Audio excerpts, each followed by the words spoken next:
Chapter 447. Lu Chen didn't know that he had been targeted by the Polo Daily, and even if he knew, he couldn't do anything about it. The power of the Xiangjiang paparazzi was not just for show. They made the artists of Xiangjiang tremble with fear, but they were indispensable. The laws of Xiangjiang also favored the paparazzi stalking and secretly photographing to a certain extent. The only thing that could really teach them a lesson was the power of capital.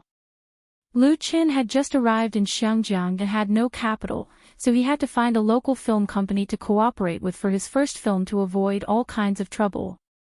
The suggestion of cooperation was made by Chen Wenxiang, and he also made a list of 3 film companies.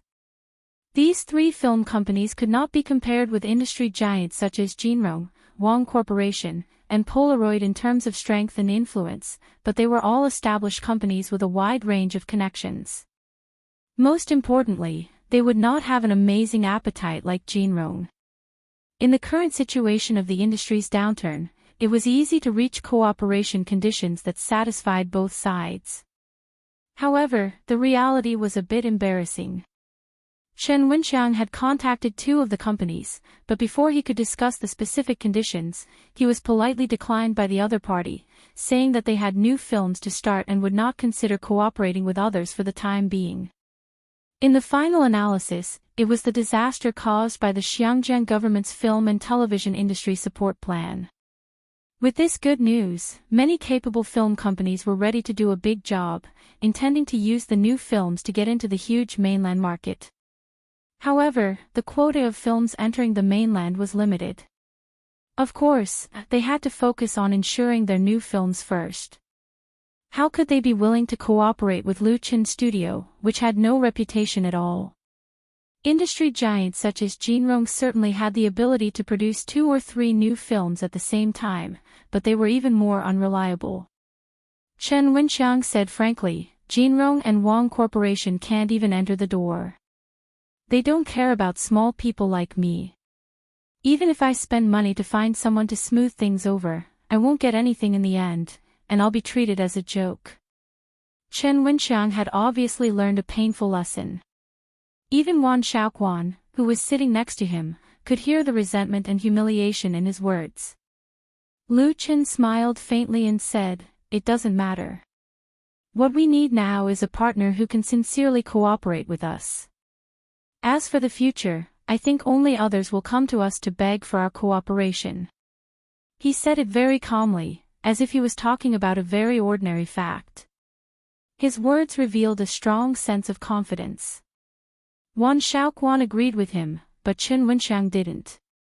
He knew that Lu Chen was talented and famous in the mainland, but this was Hong Kong. Of course, Chen Wenxiang would not expose his inner thoughts on his face. He smiled and said, "Boss is right. Whether our studio can become famous in Hong Kong depends on this first movie." Chen Wenxiang then gave Lu Chen a detailed introduction. The only company he was interested in working with was Jiayang Pictures.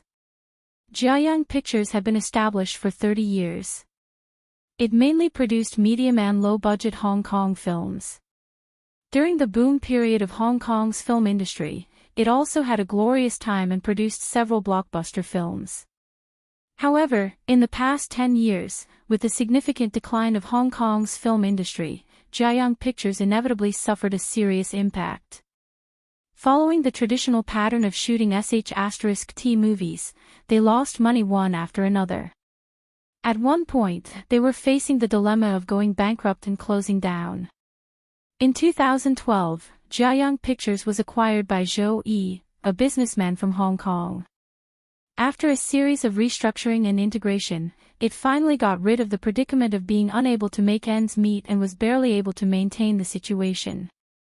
"Zhou Yi is a real businessman," Chen Wenxiang commented. "He only cares about profits, but he values credibility." When he acquired Jiayang Pictures, he directly fired 70% of the old staff. As a result, they were blocked at the door. It was a big deal at that time. Others say that he is a cold-blooded capitalist, but to be fair, if he didn't clean up the mess, Jiayang Pictures would still be finished. No matter how much money was invested, it would be useless. The headquarters of Jiayang Pictures was not far from Lu Qin's studio. It was less than a 10-minute drive.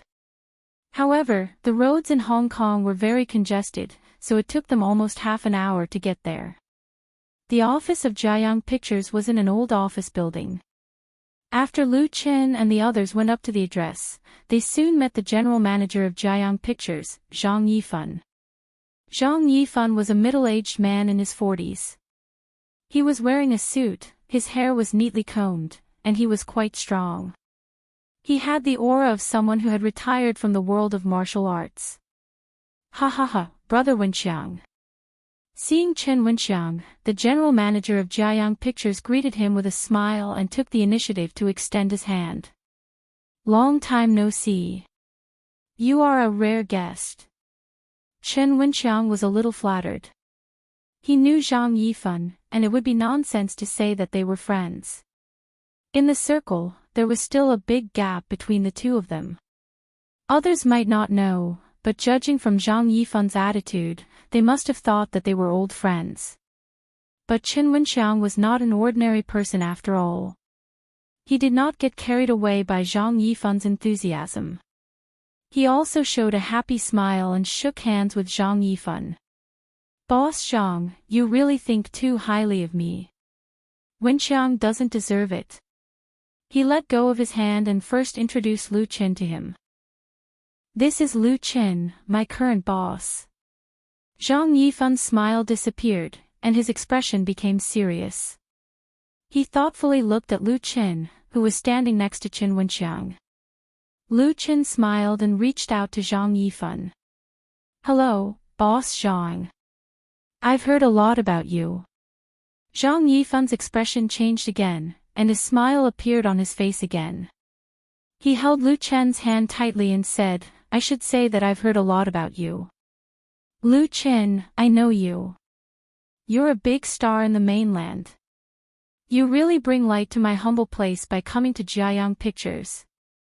Lu Qin smiled and said, Boss Zhang, you're too polite. After some polite greetings, Lu Qin introduced Wan Shaoquan to Zhang Yifan. Lu Qin, Wan Shaoquan, and Chen Wenxiang were the three horses of the newly established Xiangjiang Film and Television Studio. The three of them came to Jiayang Pictures at the same time, which showed that they attached great importance to this cooperation. Zhang Yifan obviously understood that this was the sincerity of Lu Qin, and he also had the interest and sincerity of cooperation. So the two sides sat down smoothly and began to negotiate about the movie, A Chinese Ghost Story. Although Zhang Yifan's attitude was very good and sincere, when it came to specific cooperation matters, he showed the shrewdness of a film company's general manager, which was very difficult to deal with. Because of the disagreement on the most important proportion of shares, they quickly fell into a deadlock. So in the end, the two sides did not reach an agreement on the spot. Chapter 448. Dragging heavy steps, Ma Rongzhen slowly walked out of the main gate of Lion Rock Film and Television City, ready to take a minibus back to his home in Tianshui. Lion Rock Film and Television City was the film and television shooting base of Xiangjiang, covering an area of more than 5,000 mu. Although the scale was not comparable to the three major domestic film and television bases, it was already a large project and a large site in Xiangjiang. This film and television shooting base was built during the boom period of Xiangjiang's film and television industry. After several expansions, it formed the current pattern, with a number of large-scale ancient and modern scenic spots. In addition to receiving film and television crews, it was also open to tourists. Many of Xiangjiang's films and television works were shot in this film and television city at the foot of Lion Rock Mountain, and the scenery catered to the characteristics of Xiangjiang's film industry. So far, it has an important position in the local film and television industry. Ma Rongzhen could not remember how many times he had been in and out of Lion Rock Film and Television City. He was a student of the 7th artist training class of ATV in the late 1980s. After graduation, he signed with ATV and began to play the old-fashioned career. After the end of the period, he entered the film industry. At that time, ghost films were popular in Xiangjiang. Ma Rongzhen's image was good, and he was chosen by the director to play the role of a Mao Mountain Taoist priest in a zombie film. As a result, he became popular and was very popular for a few years. However, ghost films declined and were basically abandoned by the audience at the beginning of the new century. As a special actor, Ma Rongzhen had to face the embarrassment of transformation, and his career plummeted. The business he invested in failed, and his wife and children left him. Ma Rongzhen originally lived in Jiulong, but he had to sell his house to pay off his debts and moved to Tianshui for 10 years. The rich areas of Xiangjiang were mainly concentrated in Repulse Bay, Saikang District, Shekou, Banshan and so on. Jiulong was regarded as a gathering place for the middle class. As for the poorer areas, they were Tianshui and Wudun. The huge gap in life and the heavy pressure of reality bent Ma Rongzhen's back, making him look at least 60 years old, with gray hair and a face full of vicissitudes. The famous Brother Ma and Uncle Ma were now just Old Ma. There were many people from Tianshui who came to Lion Rock Film and Television City to be extras, so there was a minibus station nearby. Near evening, a minibus was already full of people. Seeing this, Ma Rongzhen hurriedly rushed to get on the bus. If he missed this bus, the next one would be very late. There were no empty seats in the car, and the aisle was full of people. No one gave up their seats to Ma Rongzhen, the sweating old man. Everyone was playing with their phones indifferently, or simply closing their eyes to rest. Ma Rongzhen was used to this. He was no longer the glorious priest Ma of the past. Not many people here really thought highly of him. In Hong Kong, there were actually many old actors like Ma Rongzhen. Uncle Ma, just as Ma Rongzhen was about to stand all the way home, a young man in the front row stood up and said, "My seat is for you, come and sit." Everyone looked at him as if he was an idiot. Ma Rongzhen also looked at him and recognized him as one of the extras she knew. She immediately smiled and said, "Lil Wu, what a coincidence. Why don't you sit by yourself? Your Uncle Ma isn't that old. It's more comfortable to stand." He got to know Lil Wu half a year ago. Lil Wu claimed to have watched many of his movies and was a fan of his. Lil Wu was a young man from the countryside. He had the enthusiasm and simplicity of the young people in the countryside. Others called Ma Rongzhen Old Ma, but he always called him Uncle Ma, and he had helped Ma Rongzhen a lot. Seeing him, Ma Rongzhen felt a surge of warmth in his heart. Ring! At this time, the phone in Ma Rongzhen's pocket suddenly rang. He waved at Lil Wu and quickly took out the phone. "Is it my ex-wife asking for living expenses again?" Ma Rongzhen thought to himself. He put the old phone to his ear and asked in a low voice, "Hello? Is this Ma Rongzhen, Brother Ma?" The voice coming from the phone was very strange. Just now, Lil Wu called him Uncle Ma, and now someone called him Brother Ma. Ma Rongzhen couldn't describe his feelings. He quickly replied, "Yes, and you are?" The other party said with a smile, "I'm Chen Wenxiang. You may not remember me, but we had dinner together in Kowloon Tang 3 years ago. Brother Biao and Hu Zi were also there." Oh, hello. Ma Rongzhen remembered the dinner, but he really couldn't remember who the other party was. It just sounded a little familiar. Fortunately, the other party didn't have any intention of reminiscing. He asked directly, "Brother Ma, are you free these days?" "Am I free? Of course I'm free." Recently, Ma Rongzhen was not only free, but he was extremely free. He was now mingling in the Lion Rock Film Studio, and he was not much different from an ordinary extra. He was just playing a small role. He had a day's work to do and earn a day's salary to fill his stomach. "I'm free. What's the matter?" "Here's the thing," Chen Wenxiang said, "we're preparing to shoot a new movie here, and there's an important role in it that suits you very well, so I recommended you to the boss. Can you come for an audition?" New movie. An important role. Ma Rongjin suddenly shivered and said eagerly, audition.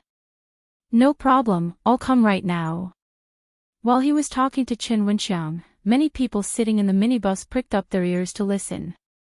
When they heard Ma Rongjin say the word audition, everyone felt incredulous. Someone was looking for Ma Rongjin for an audition. Auditions were not just for show, and not every Tom, Dick, or Harry was qualified to audition. At least, actors had to audition for roles in movies or TV series that had some weight. Ma Rongjin, this old salted fish, was going to make a comeback. Most of the people in the minibus knew Ma Rongjin and knew his past, so they were surprised. Which film company would ask this old guy for an audition nowadays? Chen Wenxiang didn't expect it either. He didn't expect Ma Rongjin to be so impatient. He turned around and asked Lu Chen a few words, then said to Ma Rongjin, how about this? Come to Shunji restaurant in Kowloon Tong. We'll wait for you there. Call me when you arrive. Okay. Ma Rongjin straightened his back and became energetic, as if he had become 10 years younger in an instant. His voice became a lot louder, I'll be right there. After ending the call, Ma Rongjin looked around and saw that the people in the minibus were looking at him with complicated expressions. Disdain, bewilderment, curiosity, and envy. He suddenly had the urge to laugh out loud. Then, Ma Rongjin saw Lil Wu, who had given up his seat to him just now. Lil Wu was smiling, obviously happy for him. Ma Rongjin felt a surge of hot blood. He reached out to grab Lil Wu's arm and said, come with me, I'll take you to meet the boss of the movie. Maybe you can get a role. Lil Wu was pulled out of the minibus by him with a dumbfounded look on his face. Low curses came from the minibus. Bah, we don't even know if we can get it. What are you so proud of? Ma Rongjin didn't hear them at all.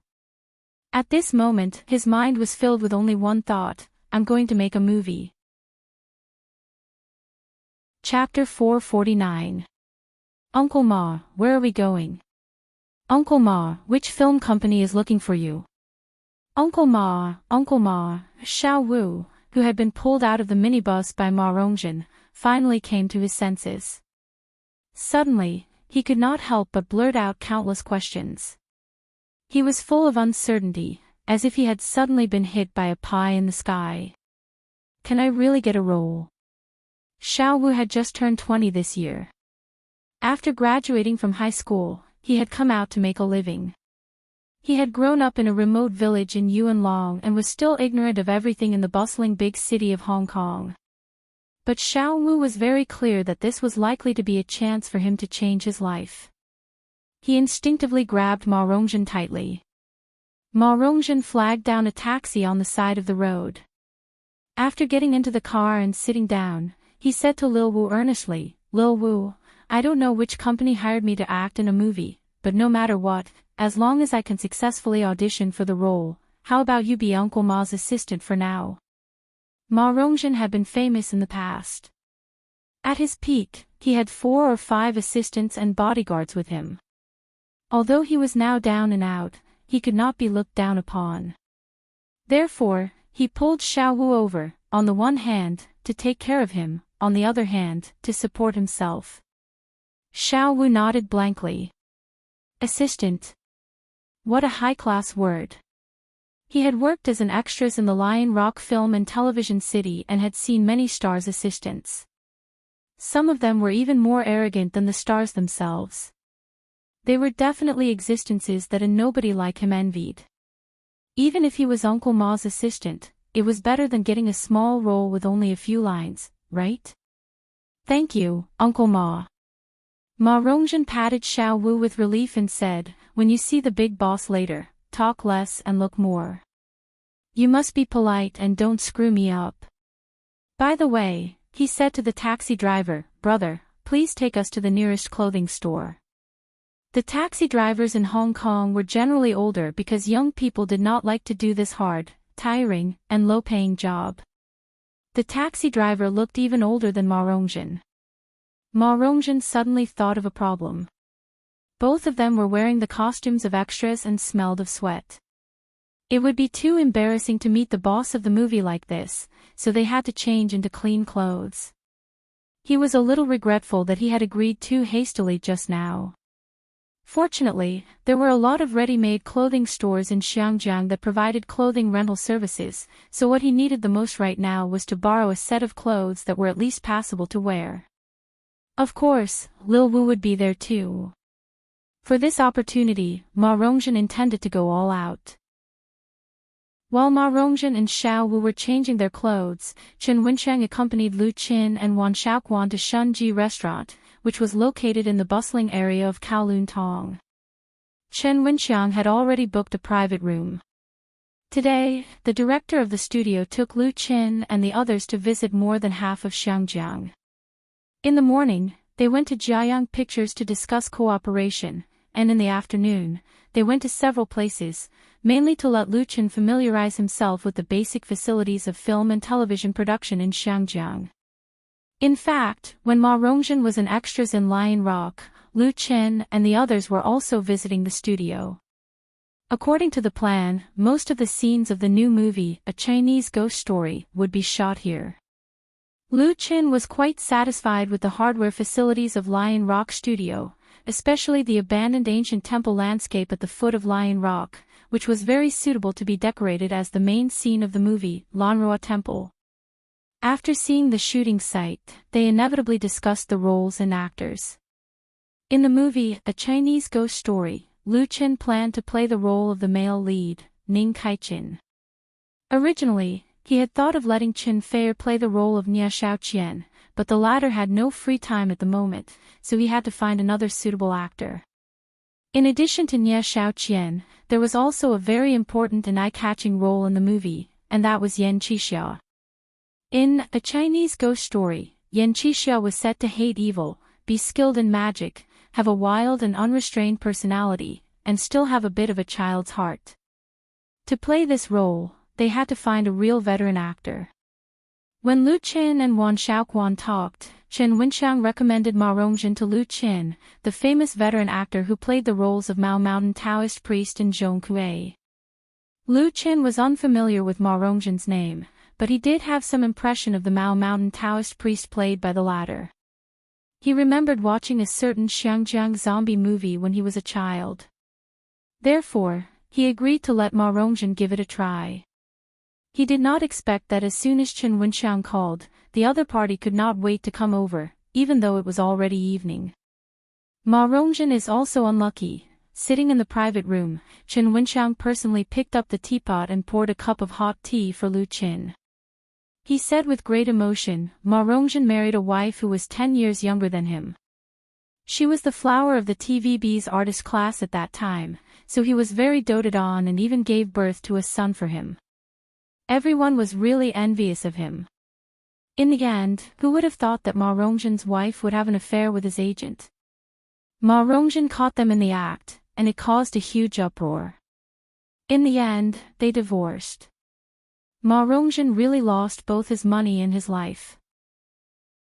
The money he worked so hard to earn and invested in his business were all taken away by this adulterous couple. When they divorced, his assets were divided, and he even lost his son. Wan Xiaoquan asked curiously, why?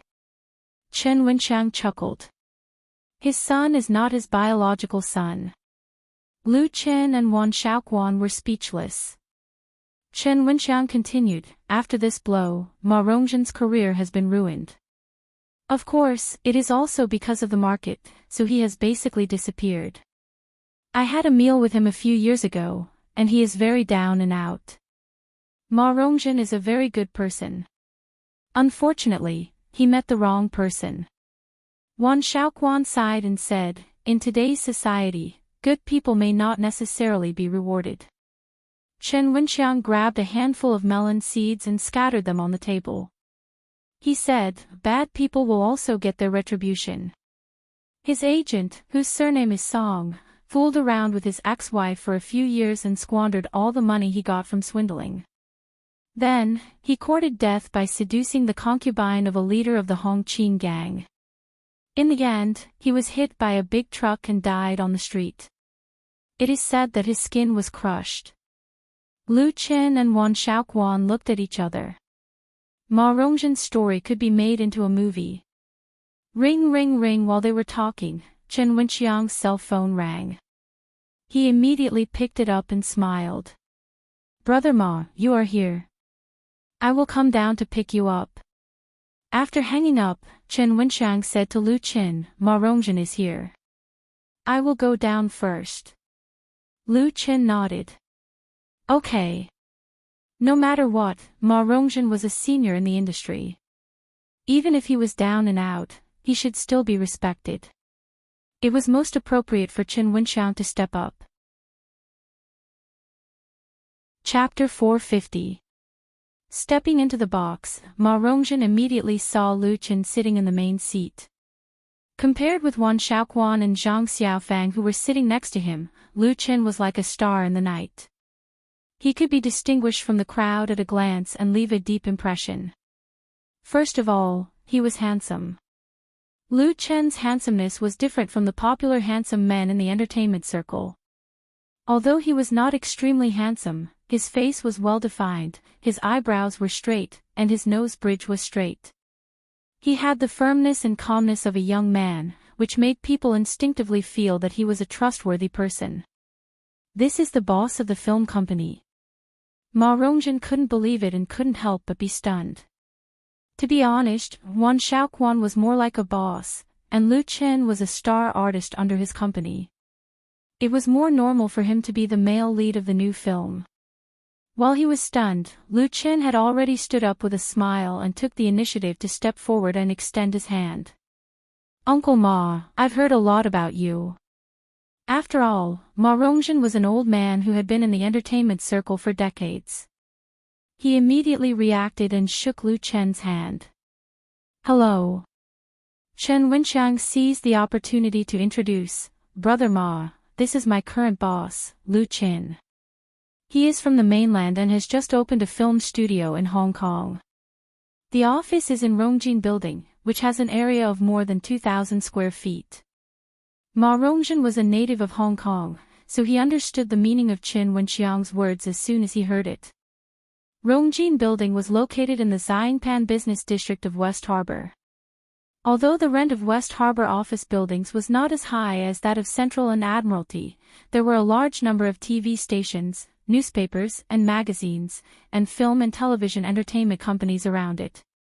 The rent was never cheap, not to mention the area of 2,000 square feet. Chen Wenxiang was hinting at Lu Chen's strength. Ma Rongzhen was in awe. Boss Lu, you are really young and promising. Lu Chen smiled and said, Uncle Ma, you are my senior. Just call me Lu Chen. Boss Lu sounds awkward. Having experienced the ups and downs of life, she was used to the fickleness of human nature. Ma Rongzhen was very touched by Lu Chen's respect and politeness.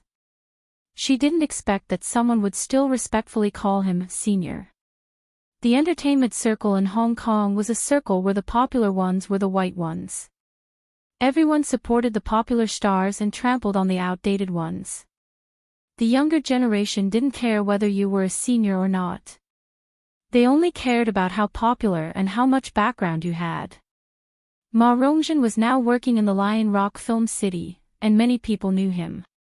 Even an ordinary handyman dared to order him around.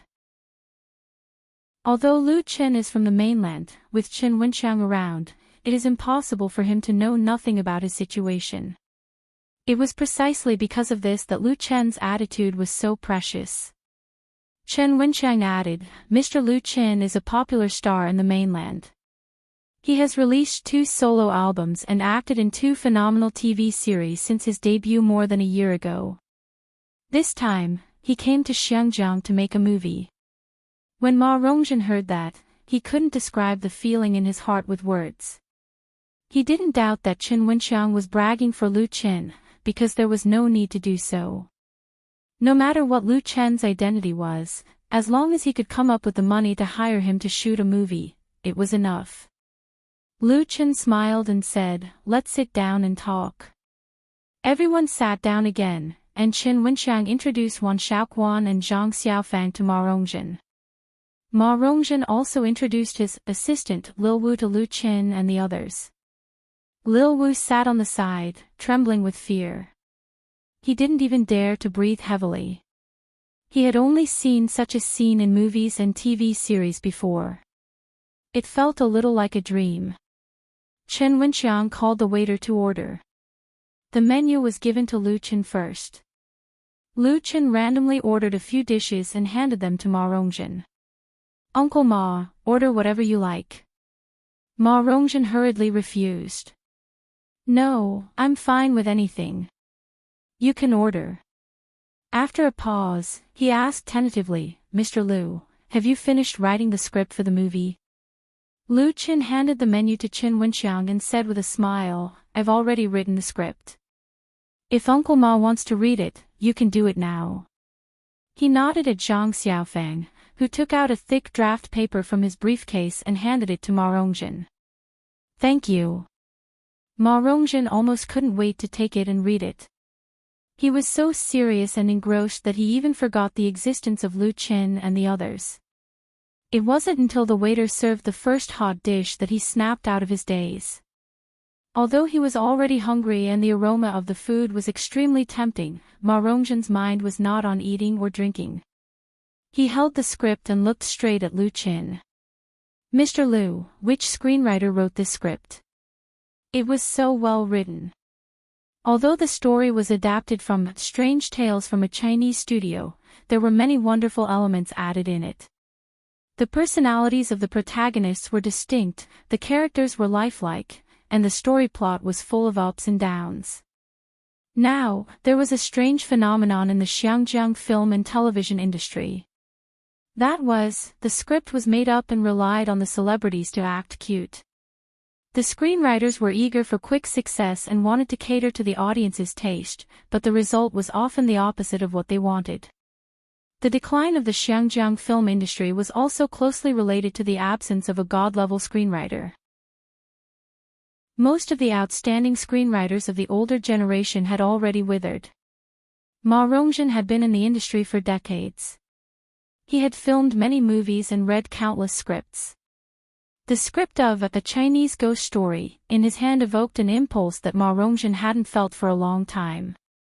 It was the impulse of an actor who was eager to try out a good script. The Yan Qixia in the script was simply tailor-made for him. Ma Rongjin had a strong feeling that if he missed this movie, he would regret it for the rest of his life. At this moment, he really wanted to say loudly to Lu Qin, "I'll take this movie, even if it's free." However, Ma Rongjin's remaining rationality made him forcibly suppress his impulse. That was because he had already lost a lot of points for his performance today. If he met a shrewd boss, it would be enough for him to play with him in the palm of his hand. It was impossible for Ma Rongjin to really not want money. He still had to support his family. Qin Wenxiang smiled and said, "The script was written by our boss himself. He is also the male lead." When he answered, Qin Wenxiang glanced at Lu Qin and used his eyes to ask Lu Qin for instructions. Lu Qin understood what he meant and nodded slightly. Qin Wenxiang had good taste. When he first saw Ma Rongjin, Lu Qin felt that he was very suitable for the role of Yan Qixia, be it in terms of appearance or temperament. Of course, his temperament was still lacking a lot, but he believed that it would not be a problem for an experienced actor. After getting Lu Qin's approval, Qin Wenxiang's smile became even brighter. He continued, "I recommended you to him to play Yan Qixia. I wonder if you're interested. Are you interested? Are you interested?" Ma Rongjin squeezed the script in his hand tightly. There was a loud roar in his heart. Even his divine soul was trembling. Chapter 451. Using all his strength, Ma Rongjin didn't let himself lose his composure on the spot. He swallowed his saliva dryly and said in a deep voice, "If Child Lu can give me this opportunity, I will definitely play Yan Qixia well." Ma Rongjin didn't beat his chest to swear, nor did he look happy and proud. These simple words showed his confidence and determination to win, which was more sincere than any honeyed words. Lu Chen felt his confidence, which was the pride of an old actor. At this moment, this old actor in Hong Kong who had been down for a long time finally showed a trace of his sharpness. The sharpness that hadn't been worn down by hardship and hardship. This was the yen qixia that Lu Chen wanted. Lu Chen nodded and said with a smile, "Let's eat first, the dishes are getting cold." This big was beyond Ma Rongzhen's expectation. He was like a defendant waiting for the final decision of the judge, but the latter announced a temporary adjournment. It was really tantalizing. To be honest, Ma Rongzhen had taken out all his courage and confidence just now. If he had to do it again, he might not be able to perform better. However, the delicious food in Shunji restaurant soothed Ma Rongzhen's depression. This old restaurant was famous for its seafood cooking, which was loved by all the foodies in Hong Kong. In the past, Ma Rongzhen often came to Shunji restaurant, but that was at least 10 years ago. 10 years. Tasting the familiar taste again, the old actor had the impulse to burst into tears. After 3 rounds of wine and 5 dishes, everyone was full and asked the waiter to take away the leftovers and replace them with tea. It was time to talk about the real issue. Chen Wenxiang asked directly, "Brother Ma, what are your conditions in terms of pay? Now that child Lu is here, we can talk face to face. If there are no differences, this role is yours." Now the role played by Chen Wenxiang was equivalent to Lu Chen's spokesperson. As the boss, of course, Lu Chen couldn't directly bargain with Ma Rongzhen about pay, so naturally he would come forward. Lu Chen was satisfied with Ma Rongzhen, but Chen Wenxiang was easy to negotiate. Ma Rongzhen hesitated. When he came to Shunji restaurant, he had considered this problem, and it was also the problem that made him scratch his head the most. When Ma Rongzhen's career was at its peak, the highest salary for a movie was as high as 2 to 3 million yuan. If compared with the housing price in Xiangjiang at that time, it was equivalent to 10 to 20 million yuan now. But the past was the past, and the present was the present. A hero did not mention his past achievements. Now, he had fallen to the point of mixing in extras and small supporting roles. The little money he earned was barely enough to support his family. Although Ma Rongzhen was divorced a long time ago, he still had a frail and sickly mother at home. He was a filial son, and most of the money that he worked hard to earn was used to take care of his mother. To him, the role of Yen Qixia was an opportunity to change his fate. Therefore, when it came to the issue of remuneration, he was very conflicted. He did not know how to quote a price. Back then, he could have asked his agent to negotiate with Chen Wenxiang for as much as he wanted. All right, let's not talk about that agent who had been crushed into a pulp. Chen Wenxiang was an experienced man, and of course, he understood Ma Rongzhen's dilemma. He smiled and said, "Brother Ma, just give me a number. Of course, we can also wait for you to hire an agent first." No need. Ma Rongzhen instinctively jumped up. Not to mention whether he could afford an agent now, hadn't he been cheated enough by his agent in the past? Gritting his teeth, Ma Rongzhen stretched out his palm and said, 50,000. When he offered this price, he was very nervous. He was afraid that he would miss the opportunity if he offered a high price, but if he offered a low price, people would look down on him. In fact, for a very important role, a salary of 50,000 yuan was already very low. However, there were many low-budget productions in Xiangjiang, and it was normal for the main actors to receive a salary of 30 to 50,000 yuan. Ma Rongzhen referred to this standard. He was now working in the Lion Rock Film and Television City. His daily salary for extras was about 2 to 300 yuan, but he did not have a show every day. He only earned 50 to 60,000 yuan a year.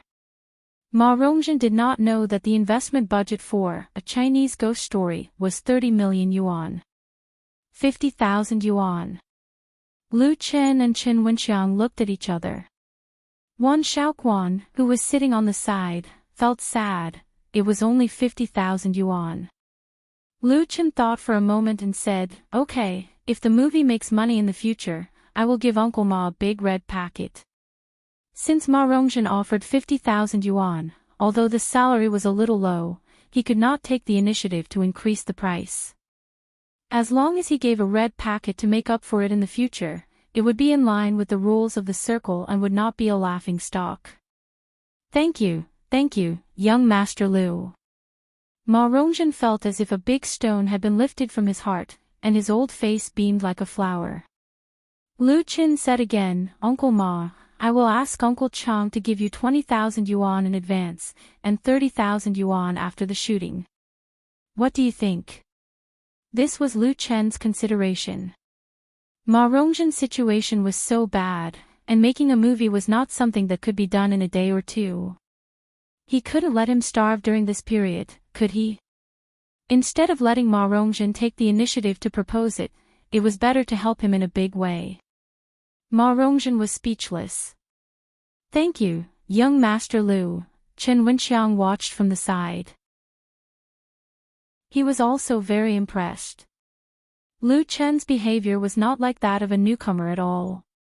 He was very sophisticated and thoughtful. If he followed him, he would definitely have a bright future. Lu Chen smiled and said, "Then let's have tea instead of wine. First, let's wish a successful cooperation. Cheers." While Lu Chen was talking and laughing in the Shunji restaurant in Kowloon Tong, the news about him was spreading in the Hong Kong forum, becoming the focus of countless netizens in Hong Kong. Has anyone heard this song? The post was uploaded to the pop music section last night. In less than 24 hours, it had already received over 500,000 views and 70,000 comments. It was the hottest topic on the homepage of the Hong Kong forum. In the afternoon, someone uploaded a scanned picture to the pop music section. The content of the picture was the report on the second page of the Polo Daily. The poster linked this picture with the "Has anyone heard this song?" video in the hot post, and it immediately attracted a large number of views and comments. The face and the clothes are exactly the same. It must be the same person. Ha! Didn't they say that Lu Qin is Qin Fei's boyfriend? Why is he together with Xu Jing? Who can tell me what's going on? Onlookers, however, soon, someone posted a statement on Xu Jing's blog, dispelling the rumor. However, the post that was originally very popular in the pop music section was reposted to the Hong Kong blogs and tagged Xu Jing. As a result, the influence of the post continued to grow. Even Lu Chen himself did not expect that inadvertently, he began to become popular on the internet in Hong Kong. More and more netizens in Hong Kong knew his name, as well as his achievements. But what really attracted the attention of the Hong Kong blogs was a blog post that appeared at 9 p.m. Chapter 452. In front of this young man, Hong Kong's pop music creators should be ashamed. The long title had a strong sense of criticism. When this long blog post appeared on Hong Kong blogs, it immediately attracted the attention of many people inside and outside the circle, who forwarded and commented on it. Because the blogger who posted the blog post was a very famous music critic on Hong Kong blogs, Madman Nan Hai. No one knew the true identity of Madman Nan Hai. He was quite mysterious, but it was certain that he must be an insider of Hong Kong's pop music industry. He was familiar with the inside stories and rules of the industry, and his comments on local singers were very sharp. What made him famous was his venomous tongue. His attacks on the pop music world and pop singers in Hong Kong were merciless and blunt. Some singers even almost committed suicide because of his scolding. Such a person must have made countless enemies, so in the special social environment of Hong Kong, it was natural and necessary to keep his identity mysterious. However, South Sea Madman's venomous tongue was not the kind of insulting personal attacks. He was targeting problems in the music industry, criticizing the unhealthy phenomena in the music industry, as well as the singer's professionalism. It could be said that he had a target in mind. It was precisely because of this that Madman Nan Hai had more than 500,000 fans on Hong Kong blogs. Many fans often read his comments before buying a singer's album. If the comments were too bad, they would definitely not buy it. However, if the new album could get a thumbs up from Madman Nan Hai's blog, it would often drive a lot of sales and attract those fans who trusted Madman Nan Hai. Madman Nan Hai's evaluation criteria were different. A thumbs up meant recognition and praise, 2 thumbs up meant full recommendation, and not to be missed, and the worship star represented the highest honor. In the more than 10 years since he opened his blog, no more than 10 albums had been given 2 thumbs up, and the worship star had only appeared twice. The corresponding 2 albums had sold more than 1 million copies and were very popular in Hong Kong.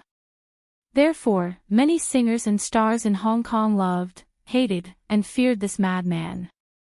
Everyone wanted to see Madman Nan Hai give a thumbs up to their works, but they were afraid that the thumbs up would be upside down, which represented ruthless contempt and ridicule.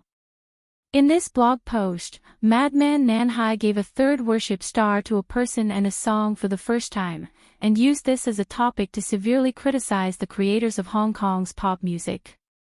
This person and this song were none other than Lu Chin, who sang The Love of a Lifetime at La Dolce Vita 97. The blog post reposted the most popular video from the pop music section of the Hong Kong forum. Nan Hai Madman analyzed the brilliance of The Love of My Life in detail and thought that it was one of the best Cantonese songs in the past decade. It was a masterpiece that could become a classic. What made him feel distressed was that this Cantonese masterpiece was actually written by a mainland musician who had just arrived in Xinjiang. Furthermore, it was a young man who had only debuted for more than a year and did not have a music professional background. In front of this talented young man, the pop music creators of Hong Kong should feel ashamed, because when the older generation of songwriters retired or passed away, they could not inherit the essence of the skills and character style of their predecessors. They were vain and impetuous in their eagerness for quick success and instant benefits. Without a true love for music, it was impossible to create good works. Many music creators in Xinjiang were used to bringing things with them. The phenomenon of plagiarizing, imitating, and following the trend of Europe, America, Japan, and South Korea was serious. Some even directly rewrote the lyrics of foreign pop songs, seriously killing the efforts and dreams of those serious original creators. The funny thing was that many people in the industry realized that if this went on, Hong Kong's pop music would be finished sooner or later, or it would become a place where copycat music prevailed. However, no one tried to change all this. They muddled along, making the status of songwriters increasingly lower in the pop music world, creating a vicious circle. Many new so-called idol singers could not sing well after leaving the recording studio. They even had to lip-sync at concerts. All kinds of so-called new music styles were popular, causing the current Hong Kong pop music world to be in chaos. However, in such a bad situation, many people in the industry were still immersed in the glory of the past, indulging in the golden age of the 1980s and 1990s, completely forgetting that more than a decade had passed in the new century. If they did not keep up with the pace of the times, they would inevitably be abandoned by the times. And Lu Chin used this original Cantonese masterpiece, The Love of Life, to tell everyone the talent and strength of the new generation of mainland musicians, as well as their attitude towards pop music. This song was like a slap in the face of those who laughed at and despised mainland pop music, letting them know that there was nothing to be proud of in the current Hong Kong pop music world. They should be ashamed and wake up. This blog post of Nan Hai Madman was very long, with thousands of words. In addition to praising The Love of Life, he severely criticized the chaos in the Hong Kong music world and pointed the finger at the creators. Hong Kong's entertainment industry was very developed. Decades of prosperity had created a large number of professionals. Although it had declined now, there were still a large number of pop music creators and singers. Hong Kong's blogs were undoubtedly the most important public opinion position of Hong Kong's new media. Most people in the entertainment industry had their own blogs and fans. Updating and browsing blogs had also become one of their daily activities. Nanhai Madman directly slapped them in the face. Few people who were poked in their sore spot were willing to swallow it. Naturally, they launched a tit-for-tat counterattack on the blog, refuting the former's remarks. Nanhai Madman's identity was mysterious, but he was not alone on Hong Kong's blogs. He had a large number of fans who supported him. In the face of the fierce counterattack, he did not show weakness and fought back. Blog posts and comments on both sides kept appearing, and the firepower of the attacks became more and more fierce. Lu Chen, who was used as a powerful weapon by Nanhai Madman, along with the love of life, was undoubtedly targeted by a large number of people. All kinds of doubts, belittling, and ridiculing continued. Many people still had prejudice against the mainland, thinking that The Love of Life could not be Lu Chen's original work, and that he must have plagiarized or copied it from somewhere. It was just that no evidence had been found for the time being. This war quickly spread from the blogs to the forums, and a large number of ordinary netizens joined the debate. Therefore, without Lu Chen even knowing it, he suddenly became popular on the internet in Hong Kong. At the same time, he was dragged into a lot of hatred by Nanhai Madman. Even if he was lying down, he would still be attacked. Chapter 453. Back at home in Repulse Bay, Lu Chen had just taken a shower when he received a call from his assistant, Li Zhen. Only then did he know that he had become the focus of the controversy in Hong Kong's blog. In just a few hours, the number of his Hong Kong blog followers had skyrocketed from dozens to more than 100,000. Lu Chen had more than 20 million followers in the Domestic Waves blog, but he was not famous in Hong Kong. In addition, he had no foundation in Hong Kong and was still trying to adapt to the environment here, so he had no intention of creating hype for the time being. As Lu Chen's assistant, Li Zhen had already applied for a real name verification for his Hong Kong blog. His identity was that of a famous mainland singer and actor, and he had already been verified. However, as of yesterday, Lu Chen only had 57 followers in Hong Kong, and there was only one blog post published by his studio. The number of clicks and comments were pitifully low. The content of the blog post was nothing more than, "I have just registered as a Hong Kong blog member, please advise me." Because Lu Chen had been very low-key when he went to Hong Kong, the domestic media and fans did not know his whereabouts. It was normal for such a situation to occur. Otherwise, his fan support group could easily help him increase the number of Hong Kong blog followers by tens or even millions. In the end, it was all because of a blog post by a well-known Hong Kong blogger and music critic, Nan Haiquanren, that he was instantly pushed to the forefront of the discussion. The number of comments on that official blog post had reached tens of thousands, and it had also been forwarded a lot. When Lu Chen turned on the computer and logged into his Hong Kong blog account, he was shocked by thousands of system messages and blog private message prompts. It took a lot of effort for Lu Chen to completely figure out the ins and outs of this matter. Last night, his performance of The Love of My Life at La Dolce Vita 97 was taken by a customer and posted on the forum. Then, it was used by the Nanhai Madman as a weapon to attack the pop music industry and composers in Hong Kong. As a result, it caused a blog war. And as a key figure, he was quickly found by the Xiangjiang online blog name. Because of this, he actually made it to the hot search list, causing the number of followers to increase sharply. Lu Chen didn't know whether to laugh or cry at his innocent accusation. These surging fans were not just regular fans. Most of them were passers-by who came to watch the show. There were also some anti-fans who scolded and ridiculed him in various comments and private messages.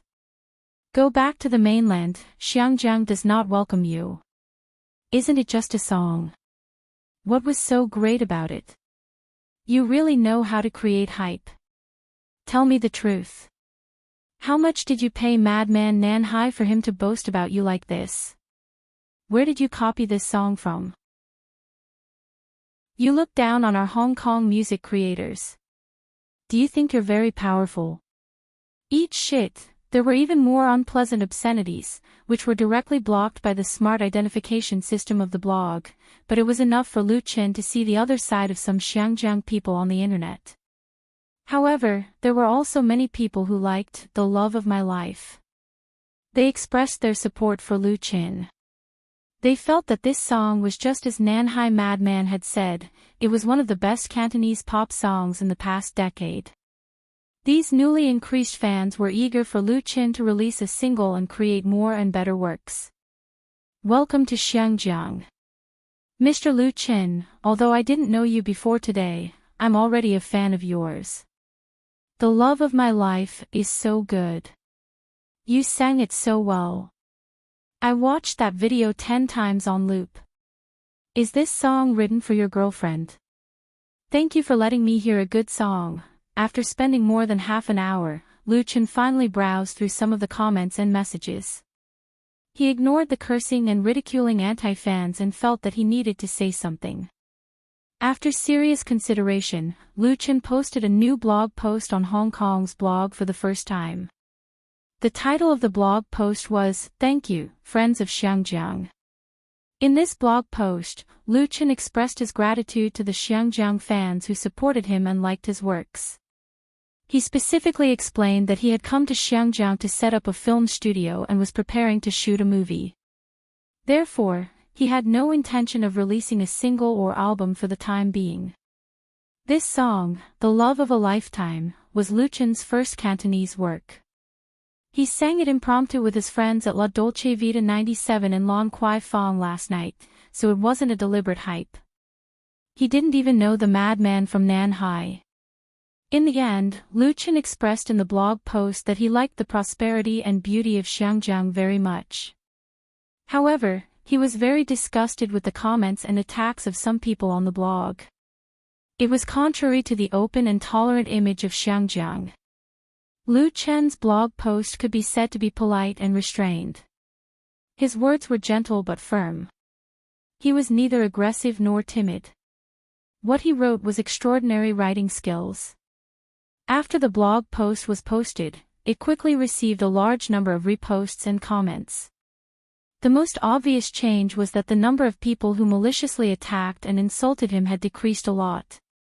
To Lu Chen's surprise, half an hour after the blog post was published, Lu Gangxing, the most popular blogger in Hong Kong and a big shot in the entertainment industry in Hong Kong, actually liked the new blog post, commented on it and reposted it. Lu Tianwang first welcomed Lu Chen to come to Xiangjiang to develop. He had just finished watching the bar video of The Love of My Life, and expressed that he also liked the song very much. He hoped that he could have the opportunity to cooperate with Lu Chen. In addition, he asked Lu Chen not to care about those malicious comments, because those people could not represent the people of Xiangjiang. Lu Gangxing's blog post immediately suppressed the audience. This Xiangjiang superstar who was born in the 70s was also a household name in the mainland. He was born in poverty but was extremely hardworking. His personal achievements were inseparable from the Xiangjiang entertainment industry in the 80s and 90s. He was one of the symbols of the latter's prosperity. He was a real big shot in film, television, and music. Although Lu Gangxing, who was in his 40s, had passed his peak, his position in the hearts of the people of Xiangjiang was unique. He also had a great influence in Japan, Korea, and Southeast Asia. This Lu Tianwang's Hong Kong blog had more than 17 million fans. Big enough to surpass the population of Xiangjiang. However, this was not because of his fame, but because the registered members of the Hong Kong blog included Hong Kong, Taiwan, and Macau, as well as the Chinese circles in some Southeast Asian countries. Lu Gangxing's support for Lu Chen was undoubtedly a heavy slap in the face to those anti-fans. It was undoubtedly a great help to Lu Chen's foothold in Xiangjiang. Moreover, his hope to cooperate with Lu Chen was enough to let people's imagination run wild. After all these twists and turns, Lu Qin could be considered to be really famous in Xiangjiang. The number of people who knew him suddenly increased by tens of thousands. Chapter 454. Lu Gongxing's story could be written into an inspirational novel. His legend belonged to Xiangjiang, and it had witnessed the glorious past of Xiangjiang's pop music and Xiangjiang's movies.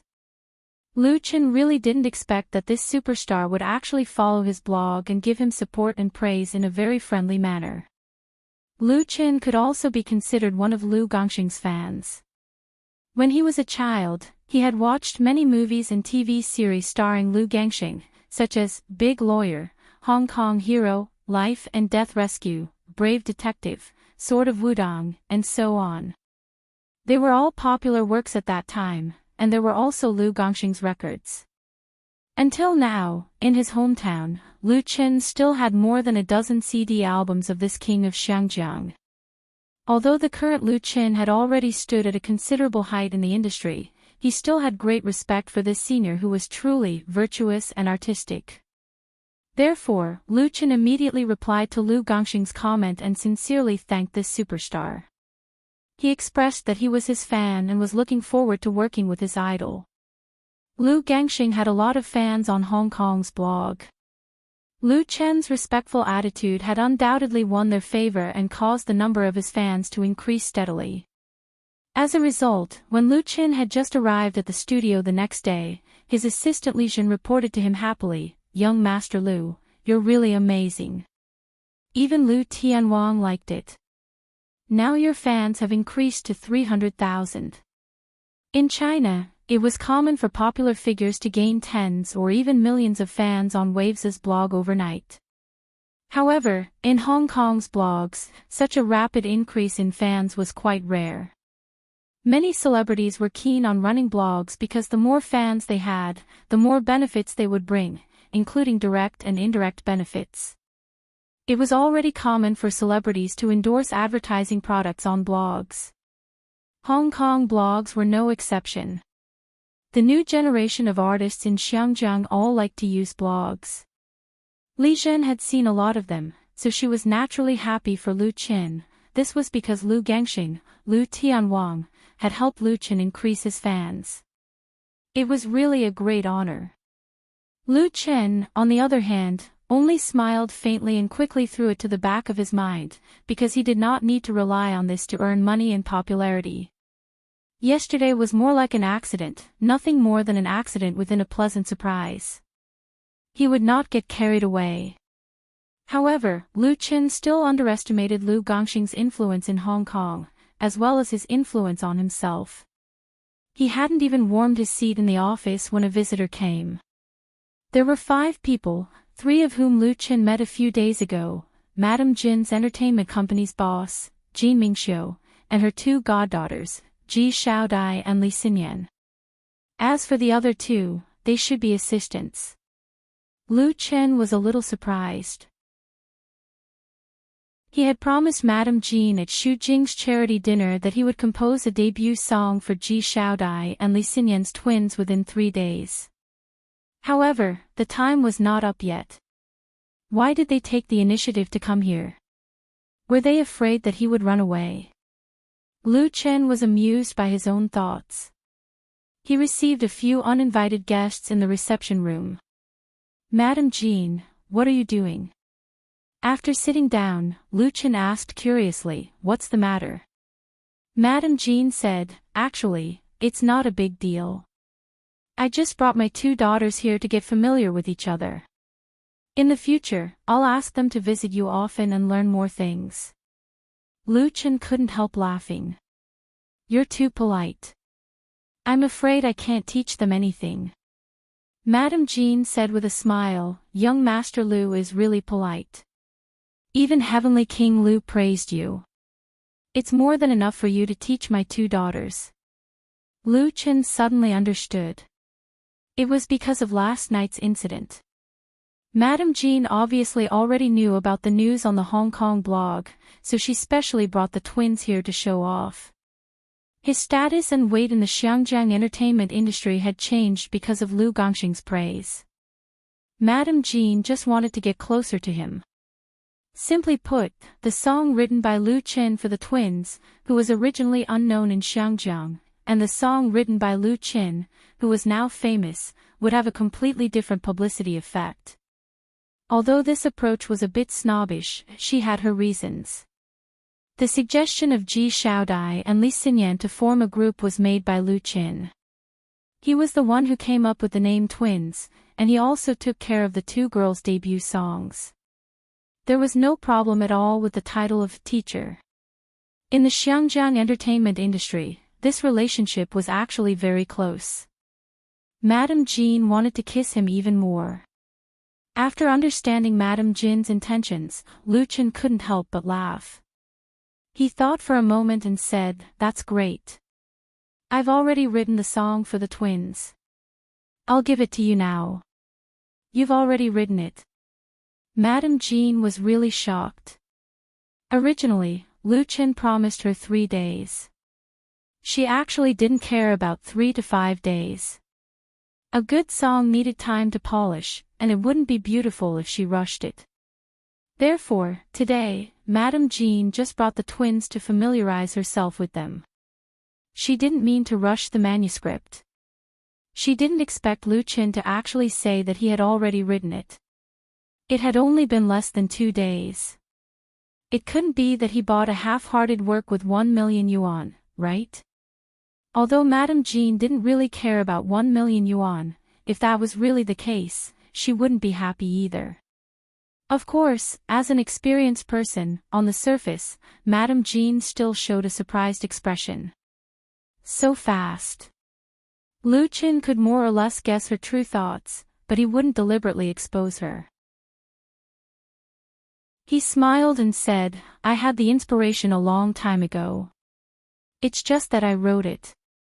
He asked Li Jin to print out the song score that was already saved in his computer. Madame Jean took the still hot printed paper and her eyes couldn't help but fall on the title at the top. It was the name of the song, "Next Stop, Heavenly Queen." Next Stop, Heavenly Queen. This song title is very interesting. Madame Jin's eyes couldn't help but light up. She felt that her previous guess was probably wrong. What Lu Chen took out was most likely not a half-hearted work, but a truly tailor-made work for the twins. If that was the case, Lu Chen's talent was really amazing. No wonder King Lu praised him so much. Thinking of the song, "The Love of My Life," that was circulating on the internet, Madame Jin's confidence in Lu Chen soared. Ji Xiaodai and Li Xinyan, who were sitting next to her, both looked at the song score curiously. Young Master Lu. At this time, Li Jin appeared in the reception room again and said to Lu Chen, "Boss Zhou from Jiayang Pictures is here. He wants to see you." Zhou Yi. Lu Chen thought of this name and wondered why Boss Zhou from Jiayang Pictures came here personally. He looked at Madame Jean, who was sitting in front of him, and his heart suddenly moved. Chapter 455. In the 1980s and 1990s, Hong Kong's film and television entertainment industry was at its peak, and there were countless film companies. An ambitious and capable person in the circle could easily form a team and buy a decent script to attract a large amount of investment. Then, with a cost of 1 million yuan at most, they could spend half a month or a month to make a movie and make a lot of money. However, the golden age of Hong Kong's entertainment industry had passed more than 10 years ago. Today's Hong Kong film and television companies were at most a quarter of their heyday, but the number was still considerable, and those who could survive usually had their own foundation and characteristics. Jiayang Film's status in Hong Kong's film and television industry couldn't be compared with the top moguls, but as an old film and television company, its strength and influence were not low, especially after it was acquired by Hong Kong businessman Zhou Yi. In the past 2 years, it had produced several movies with good box office.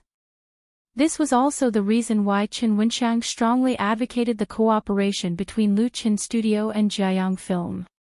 The team of Jiayang Film was ready-made and had rich experience. This film and television company had a good relationship with several major cinema chains, so they could quickly screen in Hong Kong and get good ratings. For Luchen's studio, which has just started, it will save a lot of trouble to have such a partner. However, the first contact and negotiation did not go well. Jiayang Films' offer was very high. It was not an exorbitant price, but it was far beyond Lu Chen's bottom line. Of course, a movie with an investment budget of as high as 30 million yuan could not be easily settled by sitting down for a meal and chatting. There were many rules and regulations involved in cooperation. The so-called negotiation was actually a process of bargaining and testing each other's bottom line. Often, a final agreement could only be reached after a round of gambling.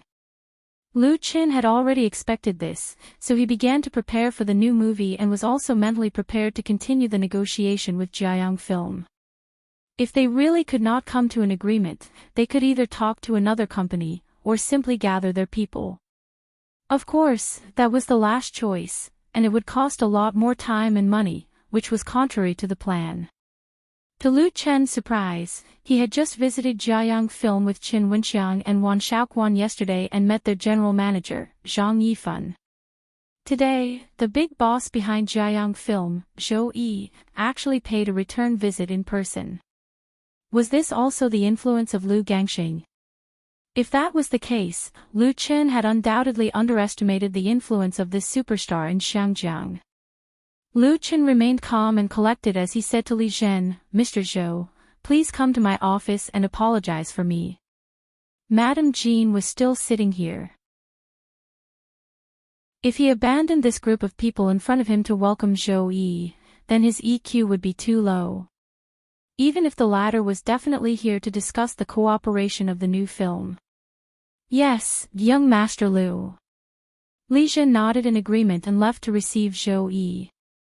Mrs. Jean smiled and said, "Young Master Lu, Boss Zhou Yi is here in person.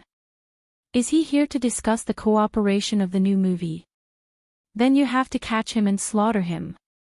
Young Master Lu was a very unique title in Xiangjiang. Previously, Ma Rongzhen mentioned it first, and then Qin Wenxiang also called him Young Master Lu.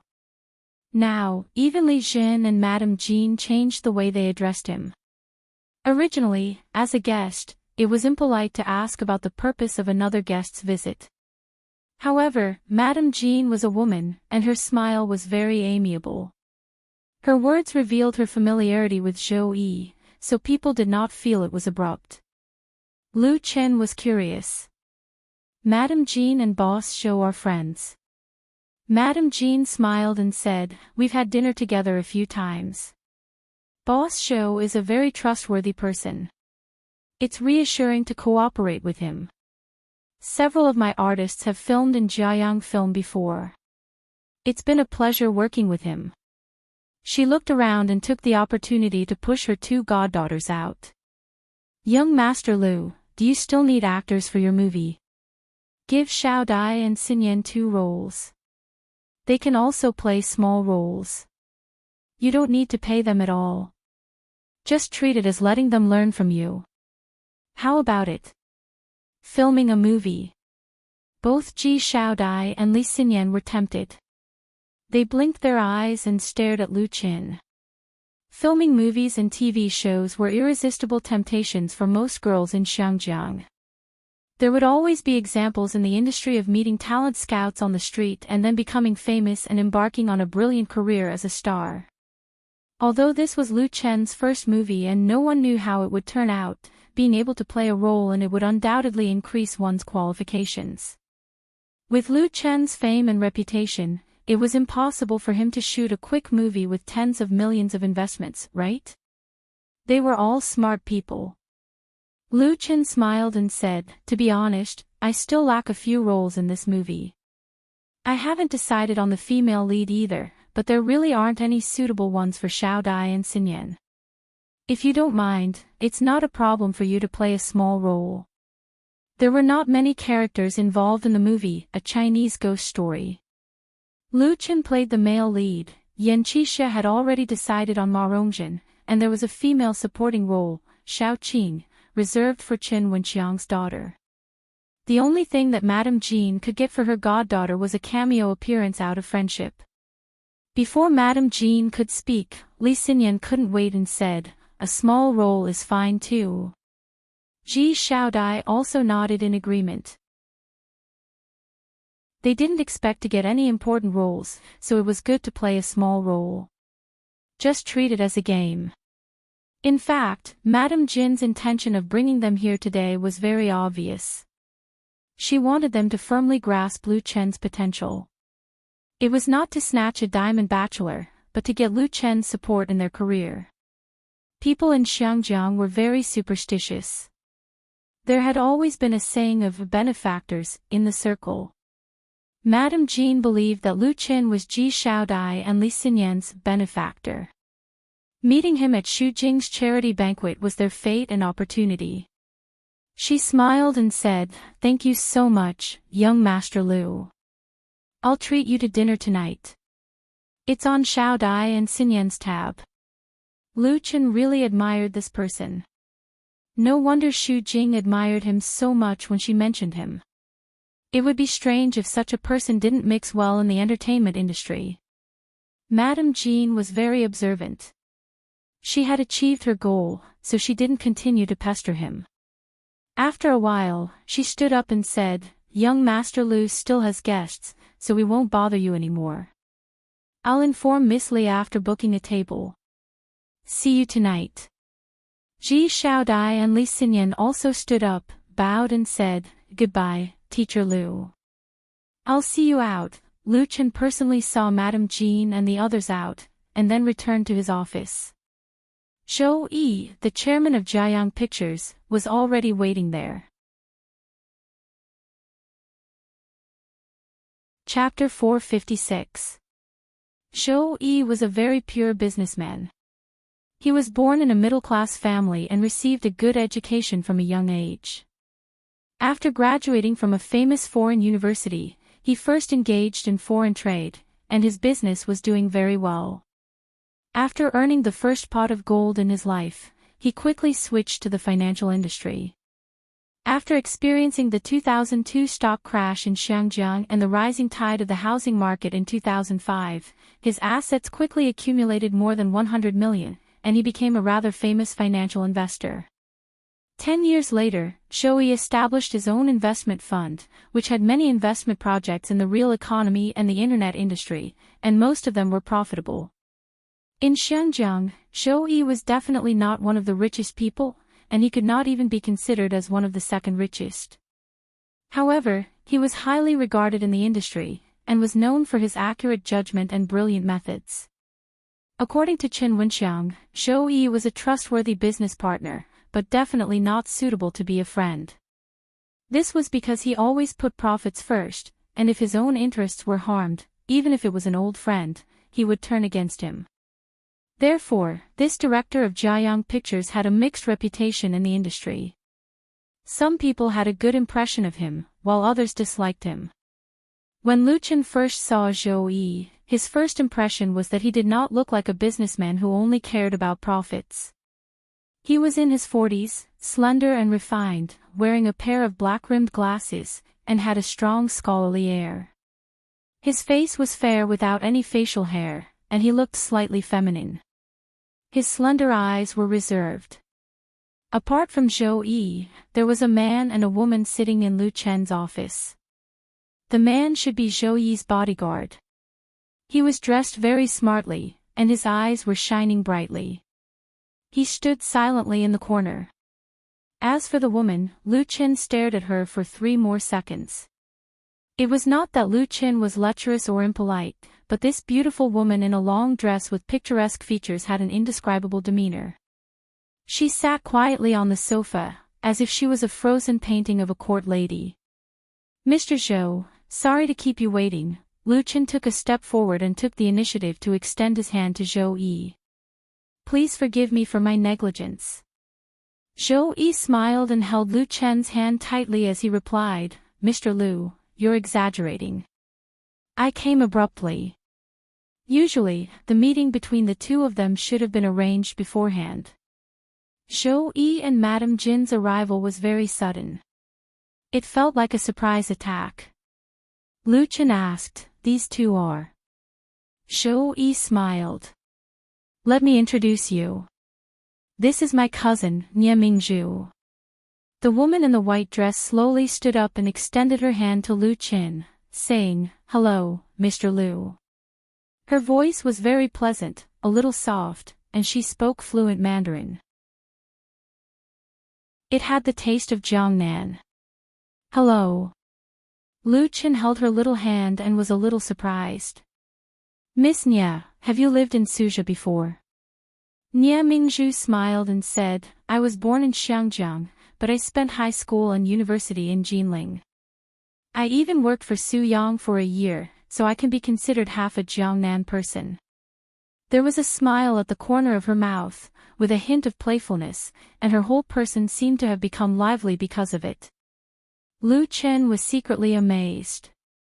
In terms of appearance and temperament, among all the women he had seen, only Chen Feier and Qin Qin could be compared to her, and they condensed the beauty of heaven and earth. Lu Chen deduced that the other party's family background was definitely not ordinary. An ordinary family would not be able to cultivate such an outstanding young lady. Burying his thoughts in his heart, Lu Chen invited the two of them to sit down again and asked Li Zhen to bring a new cup of tea. The atmosphere between the two of them was very good. Zhou did not explicitly state the purpose of his visit. Instead, he chatted with Lu Chen about the current film and television industry in Xiangjiang, including the existing problems and future development direction. He focused on the industry support policy that the Xiangjiang government had just introduced and its impact on the entire industry. Zhou was obviously not the kind of person who boasted and spoke eloquently. He did not say much, but he was always able to hit the nail on the head. Many of his viewpoints made Lu Chen feel refreshed. Following this topic, Zhou talked to Lu Chen about a Chinese ghost story. He thought that Lu Chen had chosen a good time to come to Xiangjiang to develop, and the success or failure of this movie was very important, especially in terms of quality. There was no room for sloppiness. According to the current news, there were only 24 movies produced in Xiangjiang that could be screened in the mainland through the support policy, which was exactly 2 movies per month. Compared to the number of movies produced in Xiangjiang every year, there were really too many monks and not enough gruel.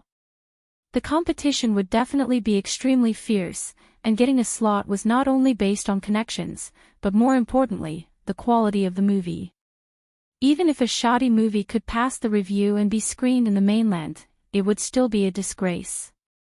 The Xiangjiang government would definitely not agree to it. Lu Chen deeply agreed with this. He had an understanding of the policy conditions in this area, but not as in-depth as Zhou. At this time, Nie Mingzhu, who had been playing the role of a listener, also interrupted. However, she was talking about the script of a Chinese ghost story. As for Jiayang Pictures, Lu Chen's studio had already sent the script over, so it was normal for Nie Mingzhu to have seen it. She was obviously very interested in the story that was adapted from Strange Tales from a Chinese studio. There were quite a lot of questions. Lu Chen patiently answered them one by one. He had already understood Zhou real intention.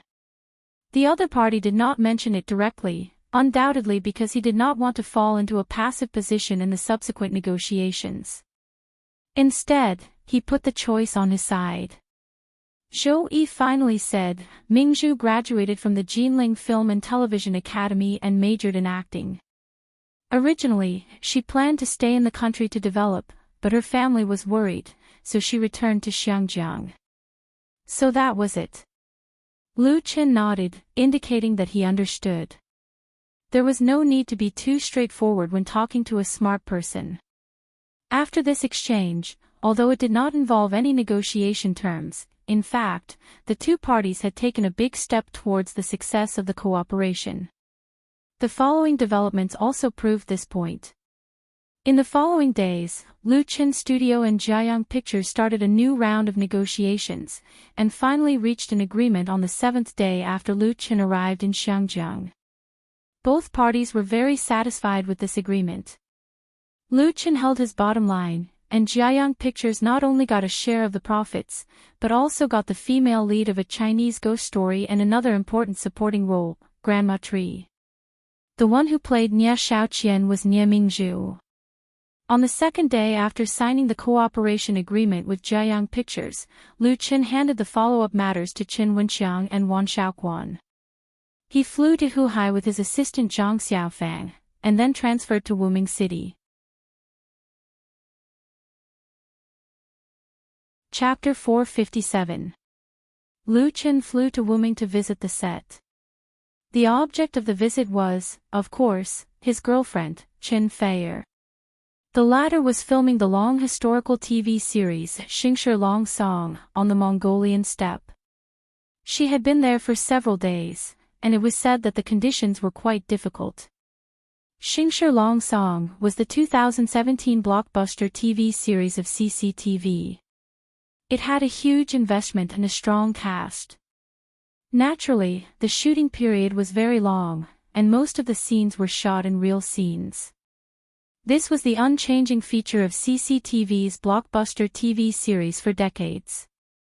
Big scenes and big pictures, especially when it came to military and war-related content, even Hollywood would be stunned by the manpower and resources used. For an important role played by Chen Feier, it was very normal for her to go to the Mongolian steppe or the Gobi Desert to film for dozens of days.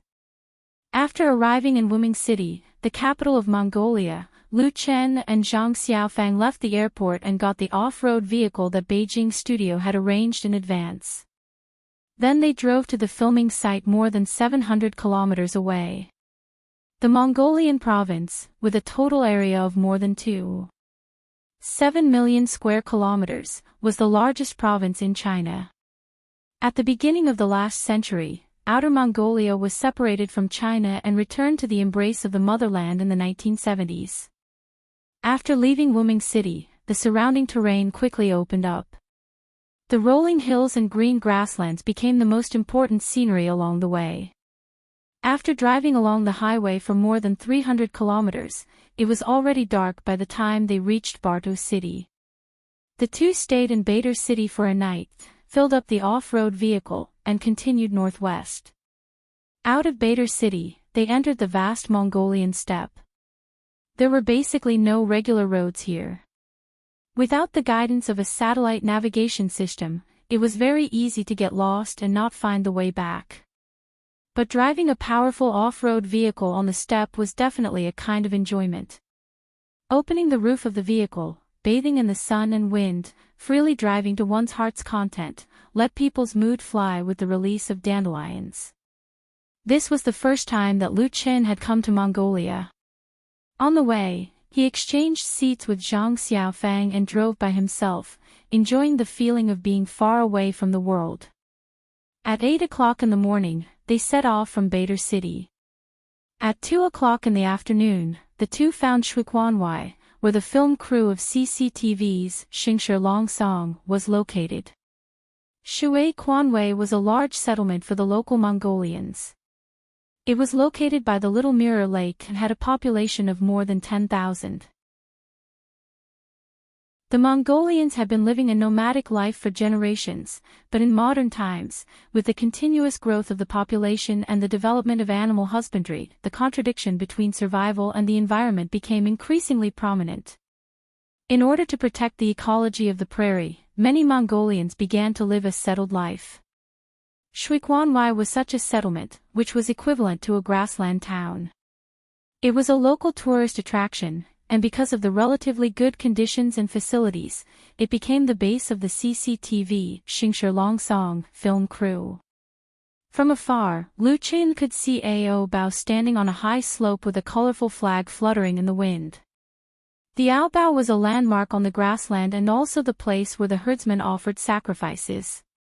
It was telling Lu Chen that he had finally reached his destination after traveling thousands of kilometers from the south to the north. Shuiquanwai covered a large area.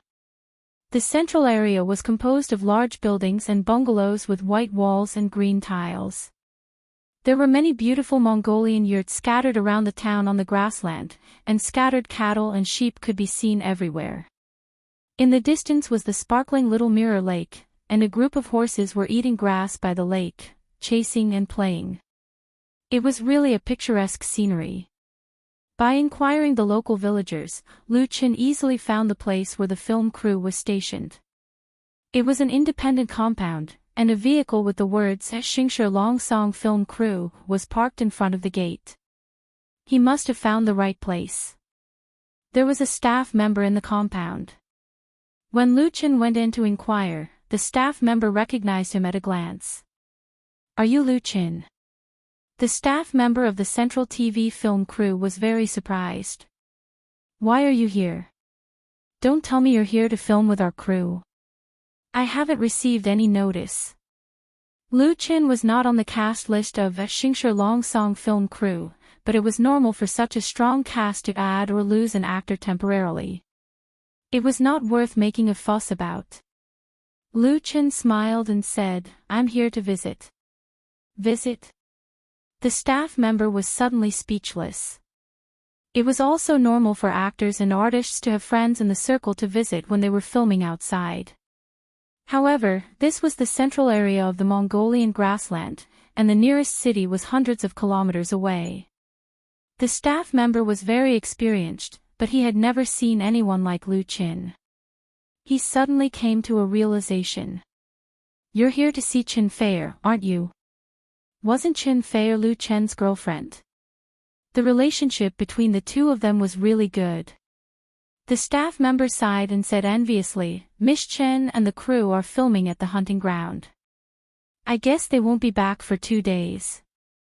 It's more than 100 kilometers away from Shuiquanwai."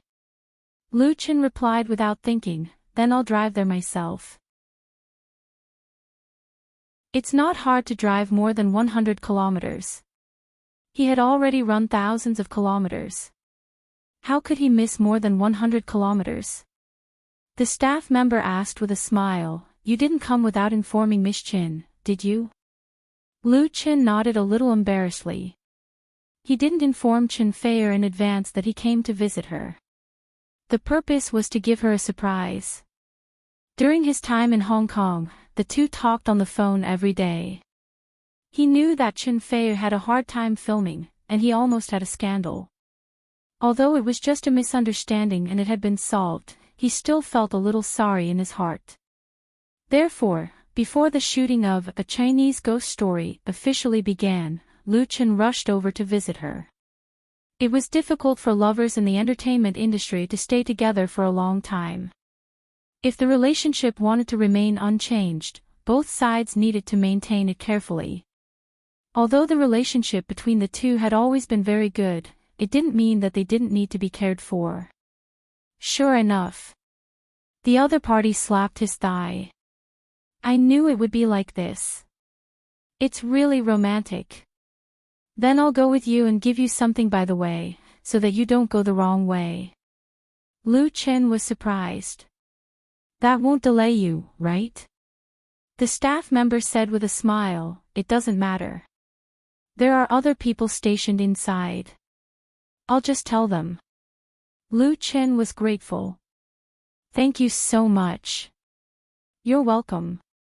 The other party waved his hand and said with a smile, "Just give me an autographed photo. My sister is your fan." Lu Qin smiled. "Tell me your sister's address later. I'll ask Beijing Studio to send her a signed limited edition album." Great. So, under the leadership of the crew member, Lu Qin and Qin Fei drove to the hunting ground 100 kilometers away again. They traveled all the way just to meet their beloved. Chapter 458. The filming location of Golden Song Row was a hunting ground more than 100 kilometers away from Shuiquan Circle. The hunting ground was located on the bank of Shuiquan River, which was the only source of Little Mirror Lake. The hunting ground covered an area of hundreds of square kilometers, covered in virgin forests and mountains, so there were a lot of wild animals. Due to the need for ecological protection, the hunting ground had basically lost its function, but the name Shuequan Hunting Ground had been retained, and it had become a good scenic spot. The crew of Golden Song Row had gone to Shuequan Hunting Ground to film yesterday. According to the plan, they would not be able to return to Shuequan Circle until tomorrow, and that was only if the filming went smoothly. On the way to Shuequan Hunting Ground, the crew member who acted as a temporary guide enthusiastically introduced the environment there to Lu Qin. There were also Mongolian settlements in Shuequan Hunting Ground, so the conditions there were not too bad. He obviously didn't want Lu Qin to worry about Qin Fei or his living conditions there, so Lu Qin could be at ease. Zhang Xiaofang drove very steadily, and after about an hour and a half, they finally saw the wooden fence outside Shuequan Hunting Ground, as well as the fluttering battle flag. Passing through the obviously temporary gate, the off-road vehicle drove into the settlement of the hunting ground. There were tents scattered at the foot of the mountain, and one of them was especially eye-catching, golden. That's the Khan's golden tent. The staff member who led the way introduced it proudly. I built it with a group of brothers, and we also asked a lot of herdsmen to help. Many of the props were custom-made from Wuming City. Lu Qin was surprised. You're a props master. The man was surprised. I'm working hard in this area. My current job is a props master. He had come to Shuequan Hunting Ground with a few props. We're here. The car stopped next to a Mongolian yurt, where several vehicles of the crew were already parked. The staff member jumped out of the car first, grabbed a colleague nearby, and asked, "Do you know where Qin Fei is filming now?" The colleague rolled his eyes. "What do you want?" He gestured to Lu Qin, who had just gotten out of the car. "He's here to visit you." His colleague's eyes widened. F***ck, this master actually came here. He's really capable. The guide smiled and said, "Our relationship is good. One day apart feels like 3 years. It's understandable." His colleague was impressed. "I'm impressed. They should be in the golden tent now. I think they're almost done." The staff explained to Lu Qin. Lu Qin, of course, expressed his understanding. "Then I'll wait here for the crew to finish filming. I won't disturb your work." The staff member smiled and said, "All right then, I'll have to send the props over first." "Excuse me." Lu Qin thanked him again. After bidding farewell to the warm-hearted man, Lu Qin let Zhang Xiaofang stay in the car while he wandered around the hunting grounds. Other than a few wooden houses, the rest were basically tents. There were also a large number of cattle, sheep, and horses outside, so the smell was not very pleasant. The people who came and went were all Mongolians. They were all very enthusiastic and took the initiative to greet Lu Qin when they saw him. Some even invited Lu Qin to sit in their tents. Lu Qin responded politely but declined the invitation, saying that he had something else to do. "Are you also here to film?" As he wandered around to watch the fun, he suddenly heard a crisp voice next to him, as pleasant as an oriole. Lu Qin couldn't help but turn his head and see a little Mongolian girl standing a few steps away. She was about 13 or 14 years old. Her skin was dark, but her eyes were big and lively. She was wearing traditional ethnic clothing with a pink, green, and blue tunic dress. Her black hair was tied into small braids, and her pointed hat was inlaid with colorful gems. She was a little Mongolian beauty. She was also holding a long whip in her hand. Behind the little girl was a little brat with a runny nose. He was probably her younger brother. He was tugging at his sister's belt and timidly peeking at Lu Qin. Lu Qin found it interesting. He leaned over and replied with a smile, "I'm not here to film. I'm here to visit." The other party's Mandarin was very standard, without any regional accent. Visit? The little girl clearly didn't understand the meaning of the word. Lu Chen explained, I'm here to visit a friend who's filming. Ah. The little girl suddenly understood. Then he must be a very, very good friend of yours, right?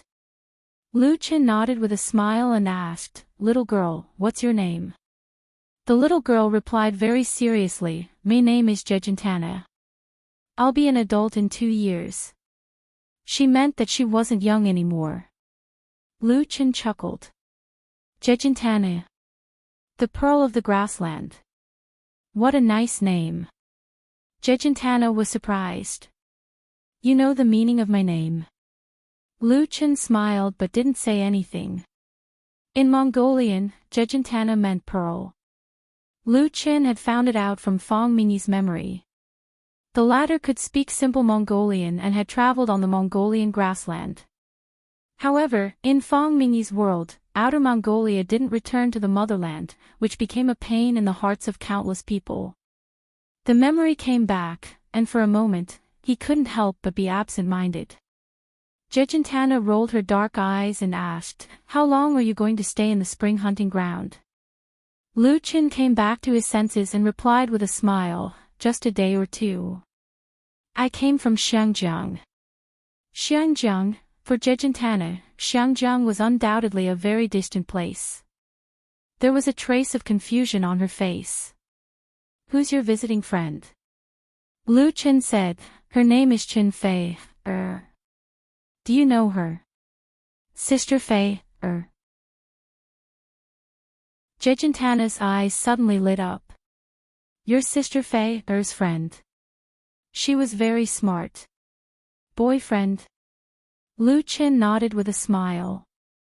Jejentana's face fell a little as if she had thought of something. Lu Chen. Lu Chen was about to speak when he suddenly heard Zhang Xiaofeng shout, which made his heart tighten. It must be that Qin Fei was about to come out after the shooting at the Golden Tent. He didn't have time to chat with this very interesting Mongolian girl and said, I'm going over. Goodbye. Wait. Jejentana suddenly stopped Lu Chen, then stuffed the whip in her hand into his hand and said, This is for you. Don't lose it. After saying that, she turned around and ran away with her brother, disappearing between the yurts in the blink of an eye. Lu Chen held the whip in a daze, but it was too late for him to refuse. But he didn't care about such a small thing now, because he had already seen a figure appear at the Golden Tent from a long distance. Lu Chen ran in that direction without thinking. The familiar figure became clearer and clearer. Chapter 459. With tired steps, Qin Fei walked out of the Khan's Golden Tent, which served as a temporary shooting site. What she wanted to do most now was to go back to the Mongolian yurt where she lived, lie on the bed covered with a velvet blanket, and have a good sleep. She didn't want to think about anything, and then sleep until the next morning. Shooting on location was very troublesome and tiring. It was undoubtedly a big test for Qin Fei, to travel thousands of kilometers from the prosperous and comfortable big city to the boundless Mongolian steppe. She started her career as a singer and had guest roles in several movies before. Autumn in My Heart was her first time to play the female lead role, which could be considered as her real entry into the film and television industry. But whether it was Autumn in My Heart or Full House of Romance, although the shooting of the 2 urban romance dramas was very busy, the crew took good care of her. In addition, many scenes were shot in the film and television city, so it was not very hard. Xingshi Long Song Line was completely different. As the annual drama of CCTV, this long TV series involved many characters. Qin Fei was not a top big shot among them. Naturally, she didn't want to get the best care. Moreover, the director of this TV series, Zhang Ku, had always been known for his strict requirements for actors in the circle. He was experienced and famous, and backed by the towering tree of CCTV, so he dared to point out the mistakes made by any big stars, and even scolded them. If a scene did not meet his requirements, Zhang Ku would let the actor perform again and again until he was finally satisfied. After the training of 2 TV series, Chen Fei's acting skills could be said to have improved a lot compared to before. But obviously, she could not completely meet Zhang Ke's standards, so she suffered a lot in this regard. Most importantly, even if she suffered a lot, Chen Fei would grit her teeth and stick to it. Not only because this TV series could greatly improve her position in the circle, but also because she wanted to prove her ability to everyone. Of course, in this way, she worked even harder. At this moment, Chen Fei could not help thinking of Lu Qin in Hong Kong. He must be living a good life. Maybe he was drinking coffee with a beautiful woman now, Lu Qin. Just as Chen Fei was letting her imagination run wild, the assistant beside her suddenly screamed. "Sister Fei, Lu Qin is here." Chen Fei was stunned for a moment. He wondered if he was hallucinating. Why is Lu Qin here? This wasn't Beijing or the Jinling film city. It was the hinterland of the vast Mongolian steppe, and the nearest city was hundreds of kilometers away. However, the next moment, Chen Fei saw Lu Qin running towards him. It really was Lu Qin. Chen Fei couldn't believe her eyes. The huge surprise instantly made her eyes blur with tears. All the tiredness, grievance, and bitterness in her heart disappeared, leaving only an incomparable sweetness. Under the watchful eyes of the public, she rushed forward and threw herself into Lu Qin's arms. Lu Qin hugged Chen Fei. In contrast, he was much more rational. He noticed all kinds of strange eyes from all directions, so he could only resist the impulse in his heart and did not make any overly intimate moves. He patted his girlfriend's back and whispered, "You've lost weight." The tears in her eyes suddenly fell. Chen Fei wanted to cry in his arms, but she didn't forget where she was. She gently broke away from Lu Qin's arms, reached out her hand to wipe the tears from the corners of her eyes, and asked, "Why are you here?" Lu Qin smiled and said, "I missed you, so I came." The onlookers expressed that these words of love gave them goosebumps all over their bodies. Many single people suffered 10,000 points of critical damage at the same time. They simply couldn't continue to watch. "Chen Fei, is this your boyfriend?" The words of praise came from a dark and thin middle-aged man. He was about 40 or 50 years old, wearing a dark gray jacket. His hair was messy, and his cheekbones were high. He looked at the two of them with a pair of bright eyes. Chen Fei hurriedly introduced him to Lu Qin. "This is our director, Director Zhang Ke. "Hello, Director Zhang." Lu Qin immediately stepped forward and took the initiative to extend his hands to him. "I'm Lu Qin. I've heard a lot about you." It was estimated that everyone in the country knew Director Zhang Ke, and Lu Qin was no exception. He was a direct TV series director of CCTV. He had shot large-scale historical series such as Qin, Romance of Sui and Tang, The Ming Empire, Opium War, and so on. Not only was he well known in China, but he also had a great reputation in the Asian film and television industry. In front of this great senior in the circle, no matter how many TV series and movies Lu Qin had shot, he was still a junior. Zhang Ke shook hands with Lu Qin, and a smile appeared on his serious face. "I know you. Zhang Wendian once mentioned you to me. Is Wan Shaoquan helping you now?" Lu Qin replied respectfully, "Yes, Director Wan is currently in Hong Kong to shoot my first movie." Zhang Ke nodded. "It's not easy for Wan Shaoquan either." "You're very good." He looked at Chen Fei and said, "As Chen Fei's boyfriend, you are qualified." Everyone laughed. At this moment, there were a lot of people around, many of whom were actors in the crew. They were still wearing their costumes. Those with high status could stand in, while the extras could only look at them from afar and point at them. The male actors admired and envied Lu Qin, while the female actors mostly admired and envied him. It was very common for stars to visit the set, but coming here to visit the set was not something that ordinary people could do. Lu Qin was a little embarrassed by their laughter. Chen Fei pursed her lips and smiled, and the corners of her lips curled up with the taste of happiness. She introduced other actors to Lu Qin. This is Big Brother Lang. This is Yen Kong, Teacher Yen. Sister Wan. The main actors that Chen Fei introduced to Lu Qin were all big shots in the film and television circle. The most famous one was undoubtedly Lang, who played the leading actor. He had won 3 major domestic film awards and starred in several popular films and TV series. Lang was tall and handsome. At first glance, one could tell that he was the image of a positive character. His attitude towards Lu Qin was very good, and he did not have the slightest airs of a big shot. After the introduction of a circle of people, Zhang Ke said, "You can go. Remember not to delay tomorrow's shooting." His words were sincere and meaningful.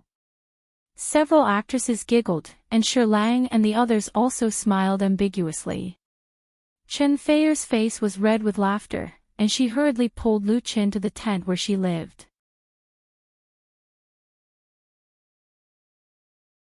Chapter 460. Absence makes the heart grow fonder. They hadn't seen each other for more than half a month. Couples in love always wanted to be together at all times. Being apart from each other was the most difficult thing to bear. When they met again, the flames of love would naturally burn especially fiercely. It was just that it wasn't dark yet, and the crew had just finished shooting. There were people coming and going outside the tent, and it was very lively. Under such circumstances, Lu Qin could only forcibly suppress the impulse and have a little warmth with Chen Fei, to resolve his lovesickness. Chen Fei, who was blushing, grabbed Lu Qin's hand that was moving in her skirt.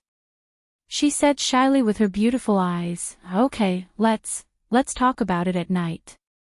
Her eyes were so charming that they were about to drip water. She was very attractive. Fortunately, Lu Qin's willpower was strong enough. Otherwise, he would really push her down at all costs. He reluctantly withdrew his hand and lowered his head to kiss Chen Fei's pretty face. The two leaned against each other and talked about their respective situations. Lu Qin told Chen Fei everything he had encountered in Xiangjiang. Compared to Chen Fei, who was filming here, he could say a lot more. So most of the time, it was Chen Fei who was listening. After listening, Chen Fei said with a smile, "You're lucky. You actually got a like from Lu Gangxing. With him protecting you, you can do whatever you want in Xiangjiang's entertainment circle." What she said, Lu Qin was impressed by his girlfriend. She must have seen a lot of gangster films in Xiangjiang. "Do you know Lu Gangxing?" Chen Fei replied, "I've seen him twice, but I'm not familiar with him. My main friends in Xiangjiang are Sister Xu Jing." Lu Qin asked, "What about Madame Jean?" Chen Fei smiled and said, "Madame Jean is too smart. We can cooperate, but not be friends." Lu Qin nodded. He thought of Zhou Yi. Chen Fei's evaluation was very accurate. Madame Jean was not much different from Zhou Yi. Chen Fei picked up the whip on the bedside table and asked curiously, "Where did you get this?" "Oh." Lu Qin explained, "I met a Mongolian girl just now, Jejintana. She forced it on me. It was not good to throw away a gift from someone else, so when he came in just now, he casually placed it here." "Jejintana?" Chen Fei was surprised. "Is it Jejintana from the Qian family? That pretty little girl?" Lu Qin wasn't sure. "I think so."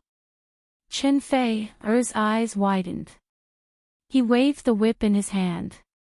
"She gave you this whip, and you accepted it. You didn't return it to her."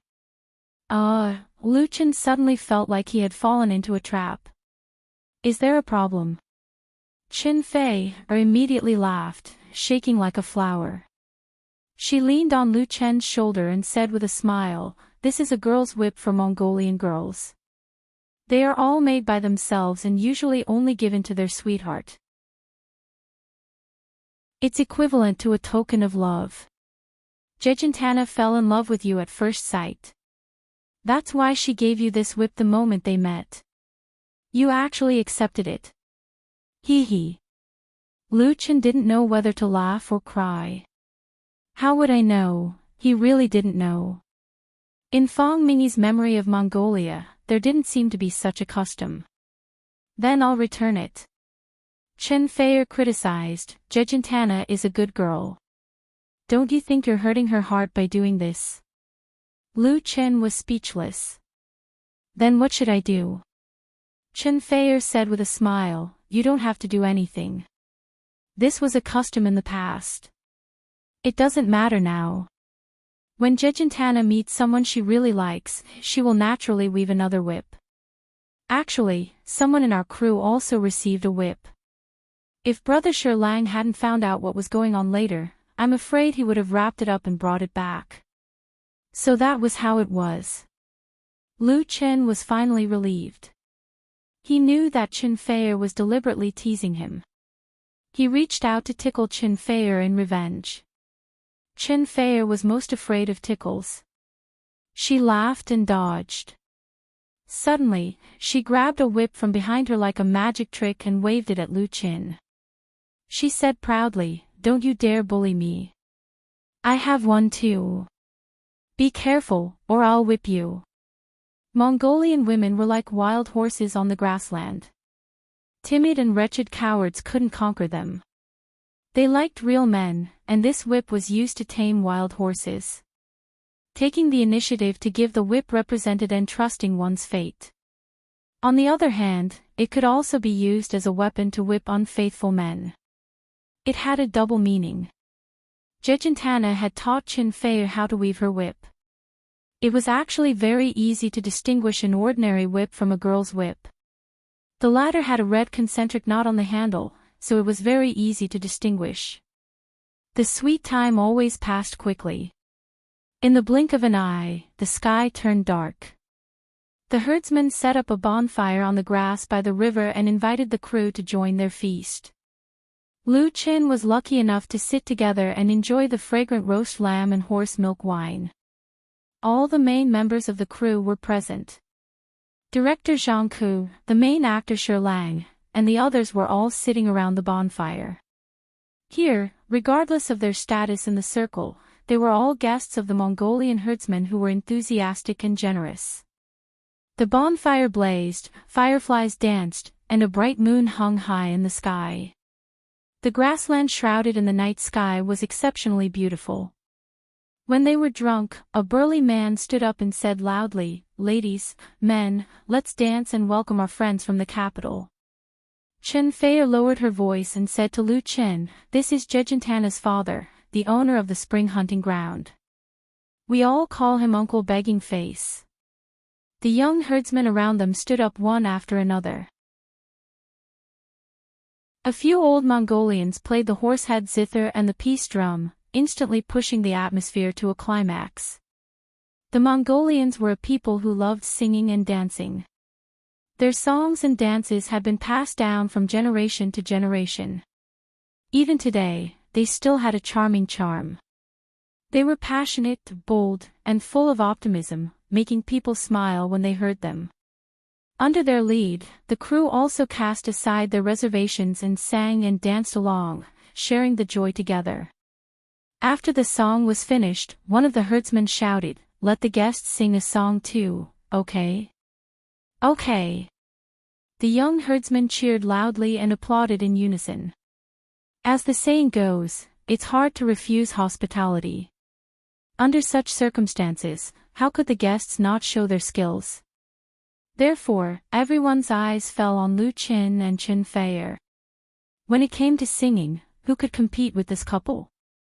Lu Chen and Chen Feier looked at each other.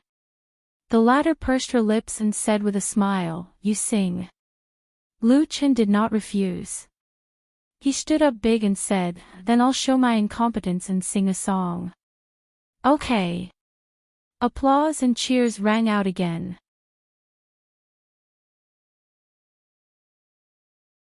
Chapter 461. More and more people gathered around the bonfire by the river. It felt like all the herdsmen in the hunting ground had arrived. The light from the burning fire illuminated the faces, like a huge oil painting, yet extremely vivid. The jade ribbon-like spring river flowed quietly on the grassland, the ripples sparkling. That was the radiance of the moon. The neighing of steeds could be heard from afar. A light breeze blew past, carrying the fragrance of earth and grass in the air. Under everyone's gaze, Lu Qin strode up to an old herdsman, bowed and asked, "Sir, may I borrow your horse-head zither?" The old herdsman was very old. The dark skin on his face showed deep scars of time. His hair was white, and his eyes were cloudy. However, he was very good at playing the horse-head zither. Hearing that Lu Qin wanted to borrow his zither, the old herdsman grinned, revealing his uneven yellow teeth. His wrinkled face looked like a chrysanthemum. He generously handed the zither to Lu Qin. "Here." "Thank you." Lu Qin took the zither and bowed again to express his gratitude. The zither looked very old, probably as old as the old herdsman in front of him, but it was well maintained. The materials used for the head, the shaft, and the resonating box were quite exquisite. The dark maroon surface had a clear coating. Only those who knew their stuff would know how precious such an ancient horse-head zither was. Everyone was shocked. Be it Uncle Begging and the other herdsmen, or the crew members like Zhang Ku and Shi Lang, no one had expected Lu Qin to play with a horse-head zither. Many people present knew that Lu Qin played the guitar very well, but a guitar and a horse-head zither were two different things. He could not possibly play a horse-head zither with the same technique he used on the guitar, could he? That would be a joke. Lu Qin sat down on a small folding stool. He held the horse-head zither in his arms and said, "This is my first time coming to the Mongolian grassland. It's so beautiful, it feels like the home of my dreams. At the same time, I'm very grateful to my Mongolian friends for your hospitality, so this song is for you." Although there were a lot of people gathered around, when Lu Qin spoke, everyone was very polite to keep quiet, so his voice could be clearly transmitted to everyone's ears. Hearing Lu Qin's praise for the Mongolian steppe, the herdsman smiled proudly. As soon as he finished speaking, the enthusiastic herdsman immediately gave him a round of applause. Lu Qin smiled and waited for the applause to subside. Then he said, "The name of this song is The Beautiful Grassland is My Home. The beautiful grassland is my home." Zhang Ku, Shi Lang, and the other crew members couldn't help but look at each other, because they had never heard this song before. The Mongolian herdsmen could basically understand Chinese. They didn't know that this song was an original work by Lu Qin. When they heard the title of the song, they felt that it was perfect. Wasn't the beautiful grassland their home? Therefore, everyone clapped and cheered again. Among the people present, only Qin Feier understood. She gazed at Lu Qin affectionately. Her eyes were filled with gentle love and pride. "Sister Feier." At this moment, a delicate figure quietly came to Qin Feier's side. Qin Feier immediately smiled. "Sister Jejentana." The little Mongolian girl had a look of shame on her face. She stammered and said in a low voice, "Sister Feier, I gave my whip to brother Lu Qin." Women on the grassland dared to love and hate. When they met someone they liked, they dared to take the initiative to confess. They would never hide their feelings for others to guess. Jejentana was no exception. She had never seen a Han man as handsome as Lu Qin, so she gave him her whip. But after thinking about it, Lu Qin was Sister Feier's boyfriend. It was wrong of her to do so. Therefore, after a fierce struggle, she finally came to Qin Feier and apologized. "Don't be angry."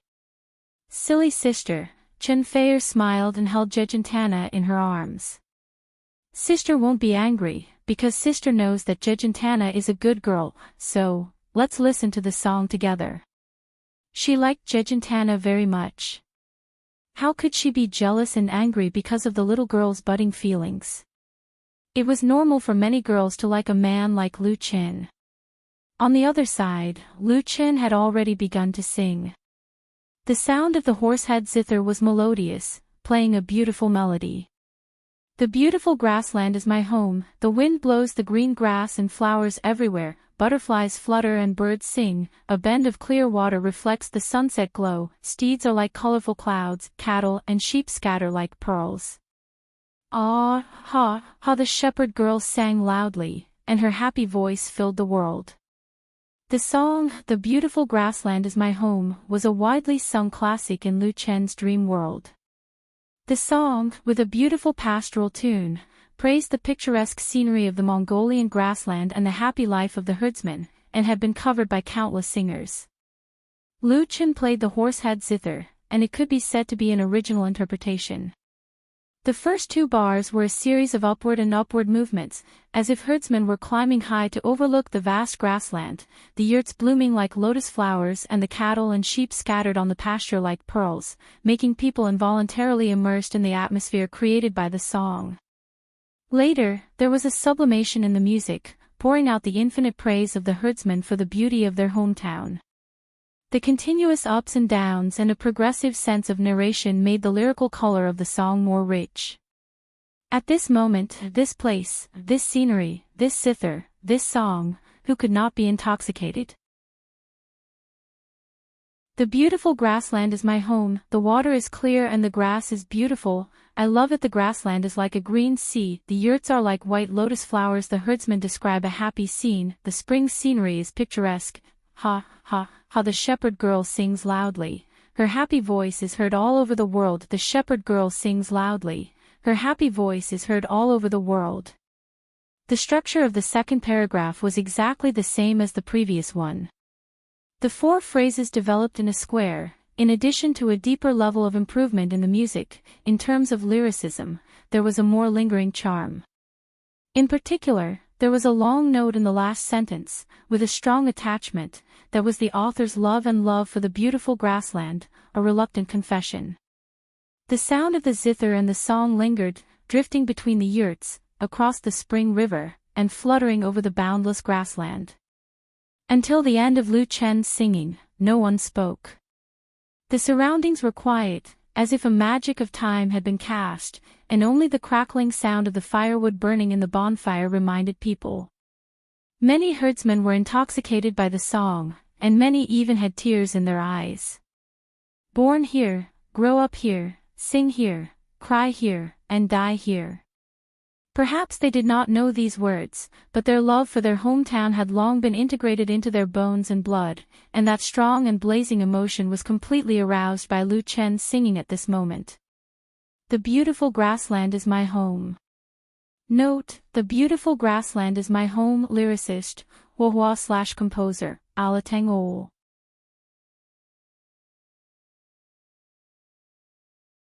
Chapter 462. Times were developing, society was progressing, and the influence of modern civilization was everywhere. The Mongolians, who had lived a nomadic life for generations, were gradually changing their way of life. Many young people in the tribe went out to explore the bustling big cities and see the more wonderful world outside. Some never returned, and some went and came back again.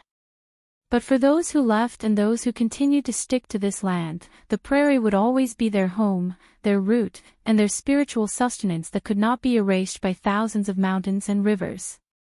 Lu Chen's song, "The Beautiful Prairie is My Home," was also the voice of the herdsmen, so it touched their hearts and shook their souls. They couldn't calm down for a long time. Good.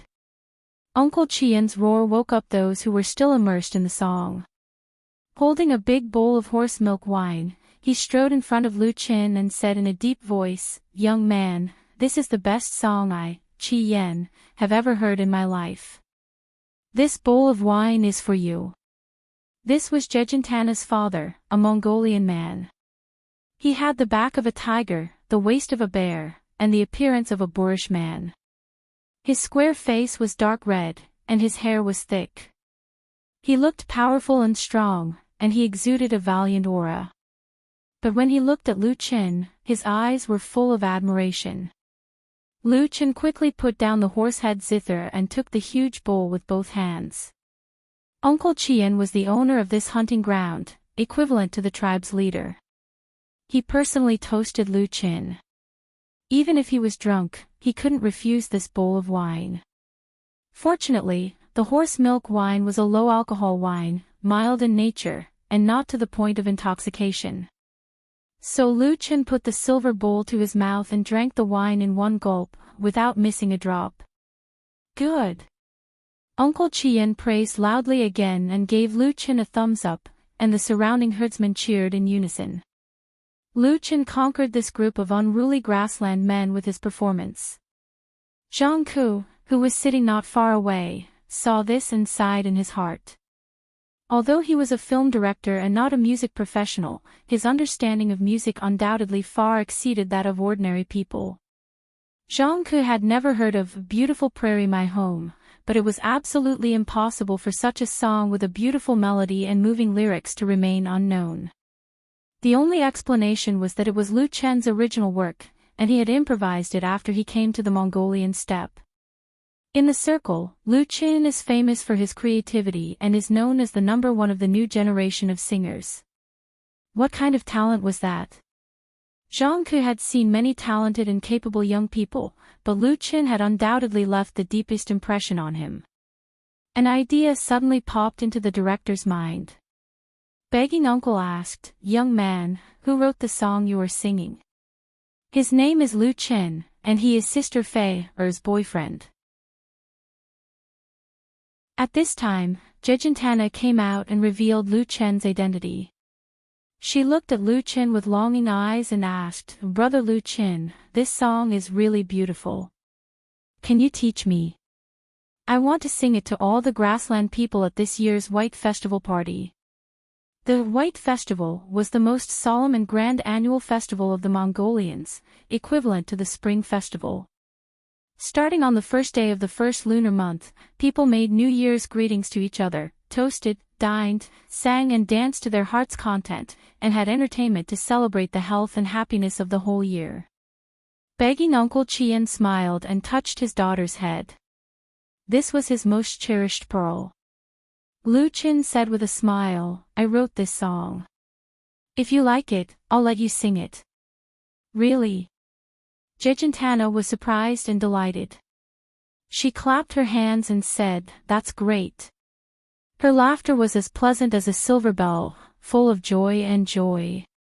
Many people in the crew looked at Jejentana in a different way, because the latter obviously did not know that the price of a song by Lu Chen was one of the highest in the circle. Lu Chen was able to rise miraculously in the entertainment circle and win the heart of Qin Fei. His talent in music creation was the most important factor, and he had made more than one or two new stars popular.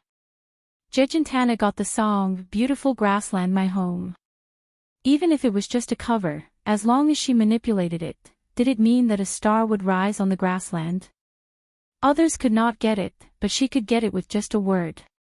How could people not be envious, jealous, and hateful? Really? Begging Uncle Qian was also surprised. He widened his eyes, waved his hand and said, "Bring another bowl of wine." The way this grassland man expressed his gratitude and admiration was always so simple and direct. It was hard for Lu Chen to refuse such hospitality, so he had to drink another big bowl of horse milk wine. Even if the alcohol content of horse milk wine was low, it could not withstand such drinking. After finishing the second bowl, his face turned red, and he was really a little drunk. Begging Uncle Qian laughed and patted Lu Chen on the shoulder. "Good man." Lu Chen could only smile bitterly.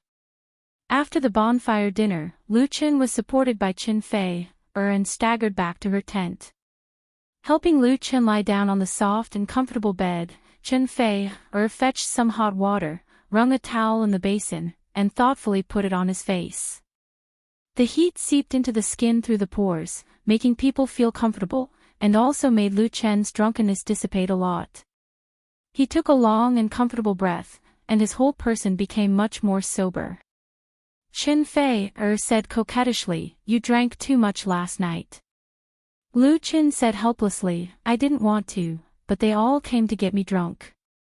In addition to the herdsman, the crew members also tried to get him drunk. Even Shi Lang had offered him a bowl, so how could he not drink? Of course he couldn't, so he drank too much. Chen Fei said in disgust, You reek of alcohol. Don't touch me at night. Lu Qin chuckled and suddenly reached out to grab her, pulling her directly into his arms, and leaned over to kiss her. He said vaguely, I want to touch you. Chen Fei giggled and resisted. She turned her head and said, Then sing me a song, one I haven't heard before. She had made similar requests several times, and she was pleasantly surprised every time. This time, Lu Qin even gave Jejentana a song. Lu Qin gave up and pretended to be deep in thought. After a while, he said, Got it. He hugged Chen Fei and hummed softly in her ear. In a faraway place, there is a good girl. When people pass by her accounting room, they will look back longingly. Her pink smiling face, like the red sun. Her beautiful and moving eyes, like the bright moonlight at night. I would like to be a little lamb, to follow her to herd sheep. I would like her to hold a thin whip, keep hitting me gently.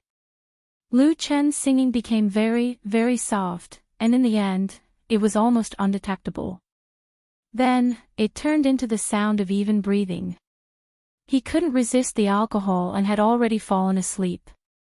Chen Fei tightly leaned against Lu Chen's broad chest.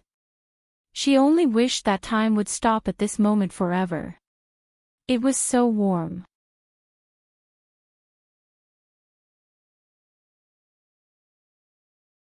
Chapter 463.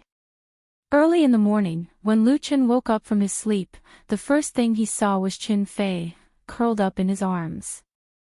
She was still sleeping soundly with a faint smile on her lips. Lu Chen hugged her arm tighter and sniffed the familiar fragrance of his girlfriend. He didn't want to get up. Achoo! However, a knotty strand of hair accidentally touched Lu Chen's nose, causing him to sneeze. As a result, Chen Fei was woken up. Lu Chen rubbed his nose in embarrassment and asked with a smile, You're awake. Why don't you sleep a little longer? Chen Fei shook her head and leaned her body against Lu Chen lazily. She said in a sweet voice, I still have filming today. It was wishful thinking to sleep in when working in Director Zhang's crew. No matter how famous you were, you still had to abide by his rules. Otherwise, the wisest choice was to leave. Zhang Ke had reminded her yesterday, so Chen Fei didn't dare to take it lightly. Sigh. Lu Chen couldn't help but sigh. He traveled thousands of miles to visit the Mongolian grasslands. He thought that he could spend the night with Chen Fei and enjoy the scenery of the grasslands together, but it turned out to be just a dream. Chen Fei giggled and turned her head to kiss her boyfriend to comfort him. How could this be enough? Lu Chen had to press her under his body, ready to seize the time to do something indescribable. Speaking of which, the best time last night was wasted. It was an unforgivable mistake. After being separated for more than half a month, Chen Fei was also aroused and passionately catered to him. Sister Fei, Brother Lu Chen. Just when the two of them were about to explode, a clear shout came from outside the tent. Are you guys up? Jegantana. Lu Chen, who was like an arrow on the bowstring, suddenly felt as if a basin of ice water had been poured over his head. He couldn't help but curse in a low voice. What the hell was going on? Chen Fei, whose face was flushed, rolled her eyes at him coquettishly, struggled to get up from the bed, put on her coat, and walked out. Sister Jejentana, what's the matter? It turned out that Jejentana had brought breakfast to the two of them. There was milk tea, beans, cheese, and pies. They were all authentic Mongolian food, and they had just been made. Of course, there was a reason why the little girl was so attentive. It was because Lu Chen promised to teach her the song, "Beautiful Grassland is My Home," last night, so she couldn't wait. It was really self-inflicted. Lu Chen didn't know whether to laugh or cry, so he had to go out to wash up. Fortunately, the breakfast was very good. The milk tea was mellow and fragrant, and the pies were delicious. Lu Chen ate a few of them in one go. After filling his stomach, he felt much more refreshed. After breakfast, Jejentana carried the harp over. Not only did this little Mongolian girl want to learn to sing, but she also wanted to play and sing like Lu Chen. Although she was young, she had already learned to play the harp, and the harp she used was an ancient harp passed down in her family. The little girl was so eager to learn, and she liked the song so much. Since Lu Chen had already promised, he certainly wouldn't hide anything. He first copied down the score of the song, "Beautiful Grassland is My Home." Then, he sat at the entrance of the tent and taught Jejentana to play, carefully guiding her on the singing techniques. What surprised Lu Chen was that Jejentana not only had a beautiful voice, but she also had a very strong learning ability and a very good sense of music, so she was able to learn very quickly. After some guidance, Jejentana held the harp and sang by herself. She was already very good at it. The same song, "Beautiful Grassland is My Home," came out of her mouth. The same tune, but she sang with a different charm and emotion. Although she was still quite inexperienced in singing, she still gave people a very moving feeling. "Beautiful grassland is my home. The water is clear and the grass is beautiful. I love it. The grassland is like a green sea." Unknowingly, there were many herdsmen outside the tent. They were all attracted by Jejentana's singing and even forgot to do their work. When Jejentana finished singing, "Beautiful Grassland is My Home," everyone applauded in unison. Jejentana's face was red, and she looked very cute. The whole process was recorded by Qin Fei, who was sitting at the side, with her phone. She uploaded the video to her blog, added a simple title, and posted it. Although the spring hunting ground was in the hinterland of the Mongolian grassland, it had been covered with mobile signal more than 10 years ago. One could still go online through the 4G high-speed network here. When Qin Fei was filming on the grassland, she would check her blog every day and post a few stills for her fans to see.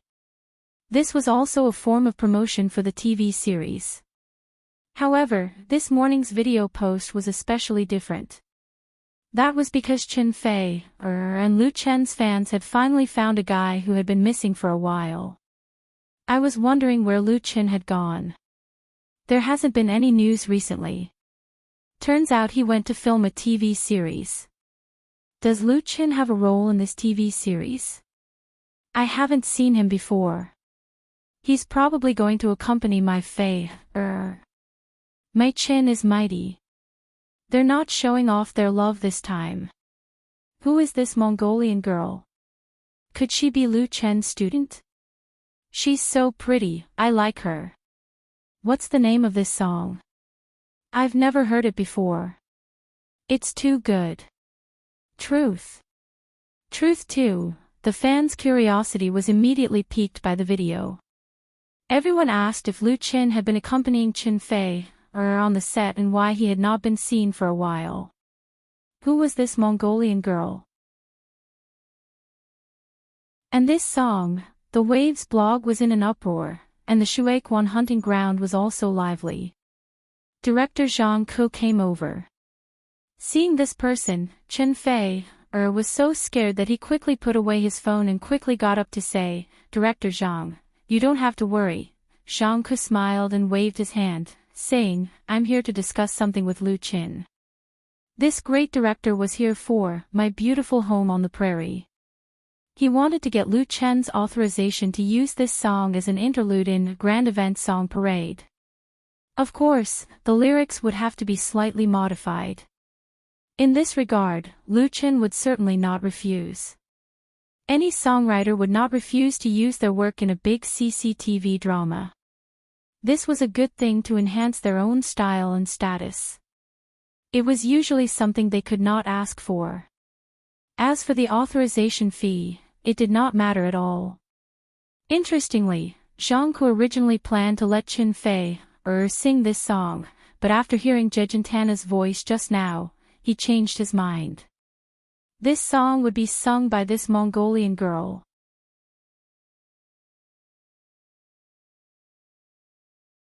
Chapter 464. Qin Fei's number of fans on Waves had already exceeded 20 million, and was currently approaching the 30 million mark. The rapid growth of her popularity was entirely due to the success of two popular TV series and her new album. She was now at the height of her popularity in the pop music industry. After entering the film and television industry, she had a smooth road all the way to the top. She had the posture of becoming the queen of film, television, and song. Therefore, although Qin Fei's blog fans were not the most, and there were many more than her fan activity was extremely high. The ratio of clicks, comments, forwards, and likes on a blog post was among the highest. The number of fans was very low, unlike many star artists who operated like zombies. A high number and high activity brought high commercial benefits. If one wanted to make a name for themselves through Qin Fei's blog, they would have to pay at least 1 or 2 million yuan. Even so, apart from formal endorsement products, Qin Fei rarely used blog posts to earn this kind of extra money. She treated Waves' blog as a platform for communication and interaction with her fans, not a tool for commercial profit. It was precisely because of this that fans were also keen to read her blog. Especially recently, Qin Fei would show off her love and abuse her love and single love from time to time on her blog, which always attracted a lot of criticism. Interestingly, among the netizens who read Qin Fei's blog, many were Lu Chen's fans. Through Qin Fei's blog, they could hear Lu Chen's original works from time to time. When this video was posted today, Qin Fei did not think too much about it. She liked Jejentana very much, and then felt that the scene of Lu Chen teaching her to play and sing was very beautiful and touching, so she filmed it and shared it with her fans. Beautiful things naturally had to be seen and experienced by everyone. But inadvertently, Qin Fei made Jejentana popular. As a Mongolian girl, Jejentana's appearance could first make the eyes of the majority of netizens light up. Her pure beauty and cuteness, coupled with very ethnic characteristics of clothing, coupled with a natural voice, instantly conquered countless otakus. Most importantly, she was accompanied by Lu Chen, and Qin Fei filmed her. The combination of the two was very influential. There was no need for deliberate promotion, and it could still produce a sensational effect. In addition, Beautiful Grassland is My Home, a song with distinct ethnic characteristics and theme style, also gave people a refreshing feeling. As a result, this video was widely forwarded on Waves' blog. Many people in the circle saw it and liked it, commented and praised it, and then quickly spread to forums, Tiba, and QQ groups.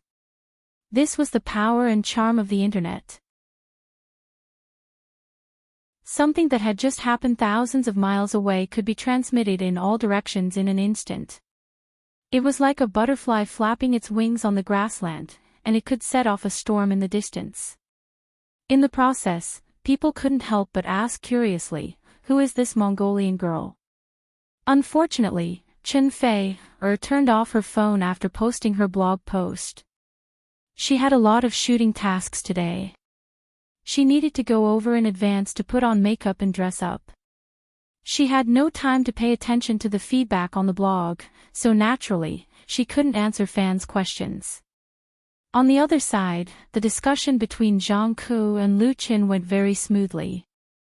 Zhang Ku also liked this song, Beautiful Grassland is My Home. The TV series he was shooting was also called Xingshi Song. Naturally, he needed a lot of musical works to enrich the theme. Ancient songs and ancient music were certainly indispensable. A song with distinctive ethnic characteristics like Beautiful Grassland is My Home could also be fully integrated into it. For Lu Chen, this impromptu song was different from his other popular works. Its real value could not and should not be measured by money. In fact, in his current position, money was very meaningless. Therefore, Lu Chen licensed this song to CCTV for a symbolic copyright fee of 1 yuan. This approach was not pioneered by Lu Chen. Of course, Lu Chen could clearly negotiate the licensing fee with CCTV according to his own position. CCTV could definitely pay hundreds of thousands of yuan.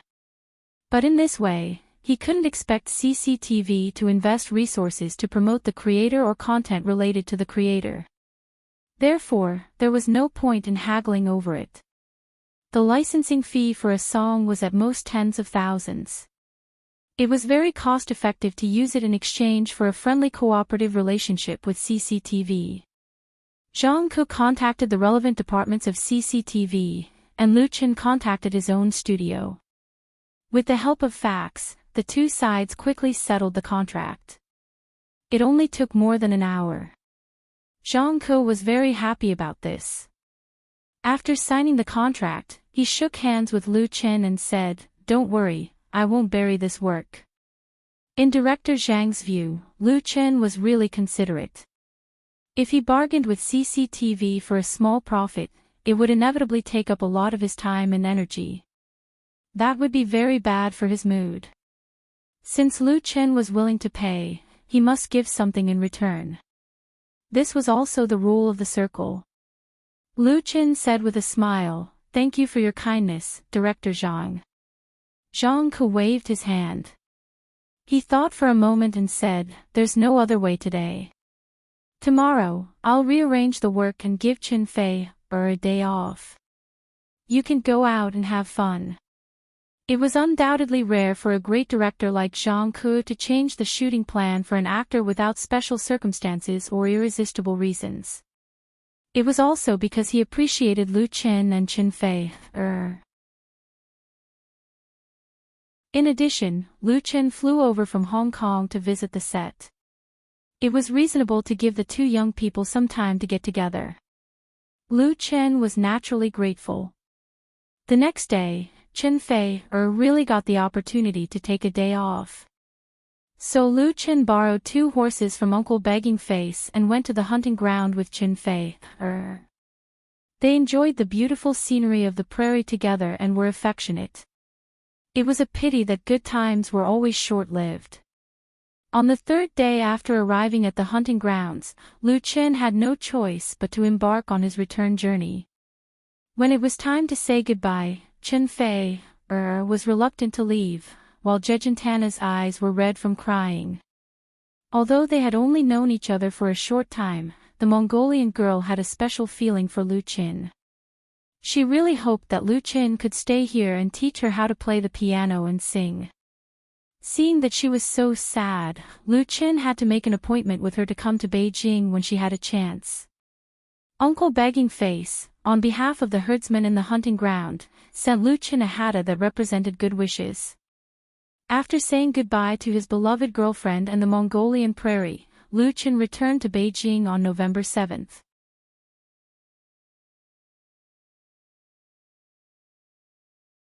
Chapter 465. It was already past 11:00 in the evening when he returned to his home in Zichengyuan in the capital. Lu Chen took a hot bath first. After washing away the dust and fatigue, he did not immediately go to bed. Instead, he sat in the study and sorted out his recent work in detail. After the official establishment of the film and television studio in Hong Kong, it would inevitably become normal for him to fly back and forth from Beijing to Hong Kong for a long time to come. If he did not arrange his work in an orderly manner, there would be trouble. At present, the focus of Lu Chen's work was definitely in Hong Kong. The new film, A Chinese Ghost Story, was about to start shooting. In order to catch up with the list of films supported by the new policy next year, his existence was absolutely indispensable. It was not that Lu Chen was not needed in the capital. On the contrary, many businesses could not do without him, such as advertising endorsements, commercial performances, film and television cooperation. With the hot release of the new album and the great success of the 2 TV series, more and more people came to seek cooperation. Beijing Television, Zhejiang Television, Crown Pictures, SPG, Chinda Brothers and other partners made a lot of money in the TV series, full of romance, and strongly requested to start shooting a new TV series. It didn't matter if Lu Qin went to Hong Kong to shoot a movie. First, he had to come up with a new script, set up a crew, recruit actors, rent a set and so on. At that time, as long as Lu Qin found time to shoot it, it would be fine. Their voices were so strong that Lu Qin and the studio could not ignore it. Although it was definitely too late this year, it was not a problem to start shooting the new TV series in the first half of next year. So he had to write the script for the 3rd TV series. According to Lu Qin's plan, this new TV series would be the last one in his trilogy of urban romance TV series. After shooting, the future TV series would be fully focused on the big IP plan. The Smiling, Proud Wanderer, The Legend of the Condor Heroes, The Legend of the Condor Heroes, The Heaven Sword and Dragon Saber, a piece of A4 copy paper was filled with his writing. After several revisions, his thinking gradually became clear. Ring ring at this time, the landline phone on the desk rang. The caller ID showed that it was Lu Shi. Lu Qin answered the phone. Sister. Lu Shi asked, when did you come back? Lu Qin replied, I just came back. I was afraid that you were already asleep, so I didn't call you. You haven't slept yet. How can I sleep? Lu Shi snappily said, you found a good seedling in the Mongolian steppe, why didn't you sign him? Ah. Lu Qin was confused. What good seedlings? Lu Shi was exasperated. Jejentana. That Mongolian girl is now very popular on the internet. She was signed by Qin Feier Studio. Ah. Lu Qin had never expected that Lu Shi would call him in the middle of the night to talk about Jejentana. He had no idea that Jejentana had become famous on the internet, so he hurriedly asked what was going on. Lu Shi saw that Lu Qin really did not know the truth, so she told him the whole story. It turned out that the morning before yesterday, Qin Feier posted a video on his blog. The content of the video was the scene of Lu Qin teaching Jejentana to play and sing, The Beautiful Grassland is My Home. As soon as the video was posted, it immediately became popular on the internet, and the number of views kept rising. The number of comments and reposts on Qin Feier's blog post had exceeded 1 million today, and it reached the top of the homepage of Waves' blog. Then at that time, many netizens wanted to know who this Mongolian girl was. It was only last night that Qin Feier briefly introduced her in a new blog post. Thus, the 14-year-old Jejentana became a real, internet celebrity, overnight. That night, her name was on the hot list of online searches. Then this morning, Qin Feier Studio announced on its official blog that they had officially signed Jejentana. So that's how it is. Lu Qin finally understood. He remembered that when they were at the spring hunting ground, Qin Feier had said that Jejentana had the potential to become a star. At that time, Lu Qin did not pay much attention to it. He did not expect that Qin Feier would directly sign Jejentana. Lu Shi was unhappy. She scolded, "You're forgetting about your sister when you have a wife. Wouldn't it be better if we signed Jejentana ourselves? We can't possibly rely on you to support the Beijing studio forever, right?" The original purpose of the establishment of Lu Qin Studio was to serve Lu Qin alone, but as his fame grew and his career grew, the studio's expansion was inevitable.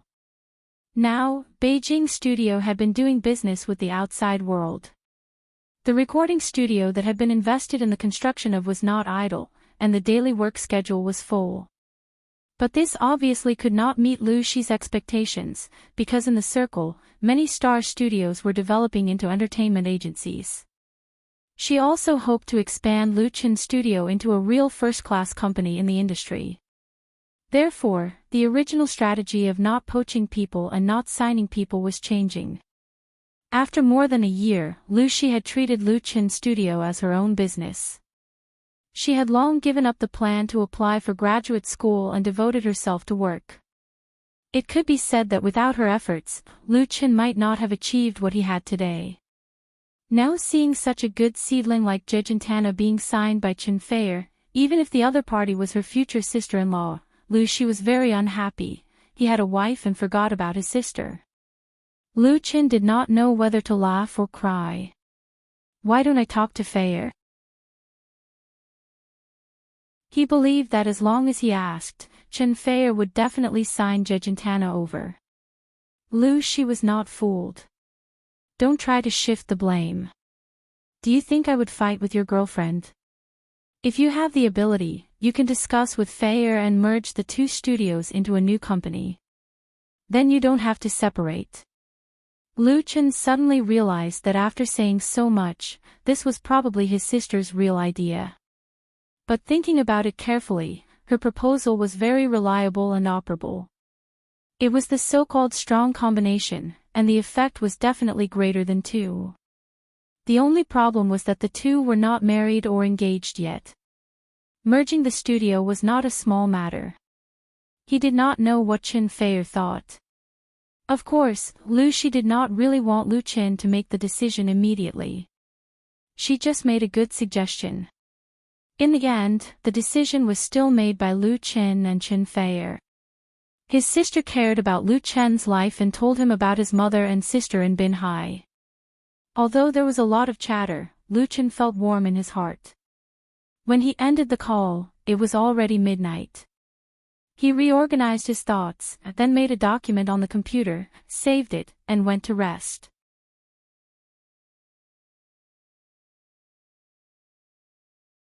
Chapter 466. Good morning, Director Lu. The beautiful front desk lady bowed, and her sweet voice made Lu Qin couldn't help but take another look at her. The front desk of Lu Qin's studio had always been Sister Xiao Mei. Not long ago, she was transferred to Lu Shi's assistant, which could be considered a big upgrade. This front desk lady was recently recruited. At that time, Lu Qin just went to Xiangjiang. It was said that the news of recruiting a new front desk lady was released, and there was an endless stream of beautiful women coming to apply for the job. The competition was very fierce. It was a pity that he didn't get to see it, but this carefully selected new employee was undoubtedly very pleasing to the eye. Lu Qin nodded, morning. Although the studio was founded by him, the position of general manager was always held by Lu Shi. Lu Qin himself was originally the music director, and now he was the art director. He asked one more question, what's your name? The front desk lady smiled sweetly and said, my name is Wang Yali, you can call me Shaoli. Director Lu, Manager Zhang of Shanghai Publishing House is waiting for you in the reception room. Do you want to meet him in the office, or? Lu Qin said, I'll go see him directly. Shanghai Publishing House was one of the top 10 private publishing houses in the country. Its headquarters was located in Beijing. When Lu Qin published the novel, Autumn in My Heart, this publishing house bought the copyright with a high price of 15% plus 500,000 yuan. Later, the novel version of Full House of Romance was also cooperated with Shanghai Publishing House. So far, the total sales of these two novels by Lu Qin had exceeded 5 million. As a work adapted from a film and TV series, the results were very dazzling. Putting aside the influence of the work itself, Shanghai Publishing House also contributed a lot. Therefore, in the list of partners of Lu Qin's studio, Shanghai Publishing House was the first. Manager Zhang of Shanghai Publishing House, Zhang Yaoqing, and Lu Qin knew each other. This deputy general manager cum chief editor personally ran to the studio to wait for Lu Qin. Of course, Lu Qin had to personally come out to receive him. Manager Zhang, long time no see. In the reception room, Lu Qin once again saw Zhang Yaoqing, a middle-aged man with a refined temperament. Zhang Yaoqing shook hands with Lu Qin and said with a smile, Director Lu, you are a busy man. It's not easy to find you. Lu Qin was ashamed. Recently, I have been preparing to shoot a movie in Xiangjiang. I really can't be here. Zhang Yaoqing said, this time, let me directly sign the contract. This time, let's just sign the contract. At this time, Zhang Yaoqing introduced the young woman he brought with him to Lu Qin. This is Zhou Lu, my assistant editor. She is in charge of editing The Smiling, Proud Wanderer. Lu Qin nodded to the other party and said with a smile, hello. Li. Zhou Lu was in her 20s. She looked ordinary and wore thick glasses. Facing Lu Qin, she was obviously a little flustered.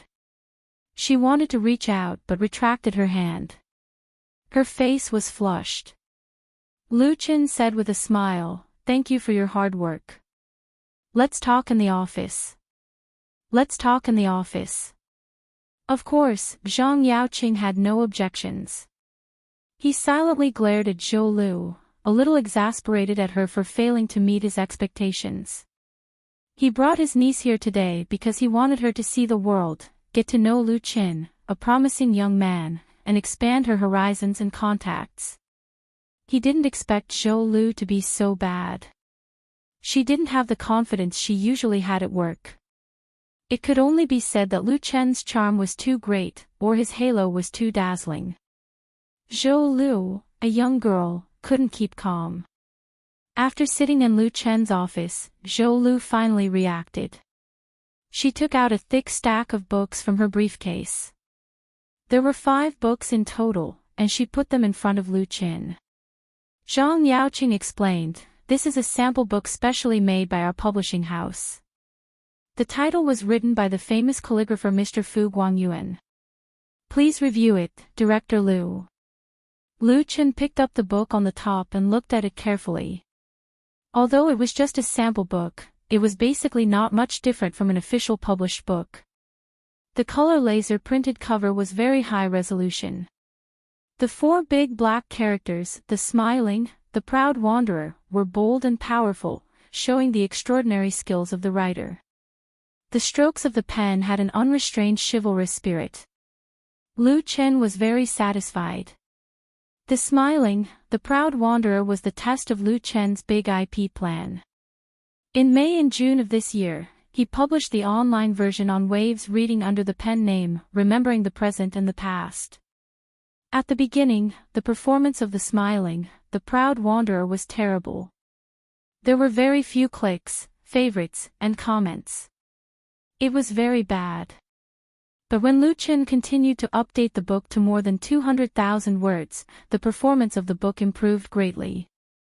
More and more readers liked the book, and it was also invited to sign a contract with the book website.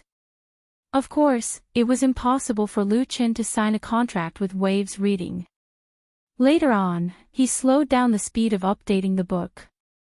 When the book reached 500,000 words, he stopped updating and made a publication announcement.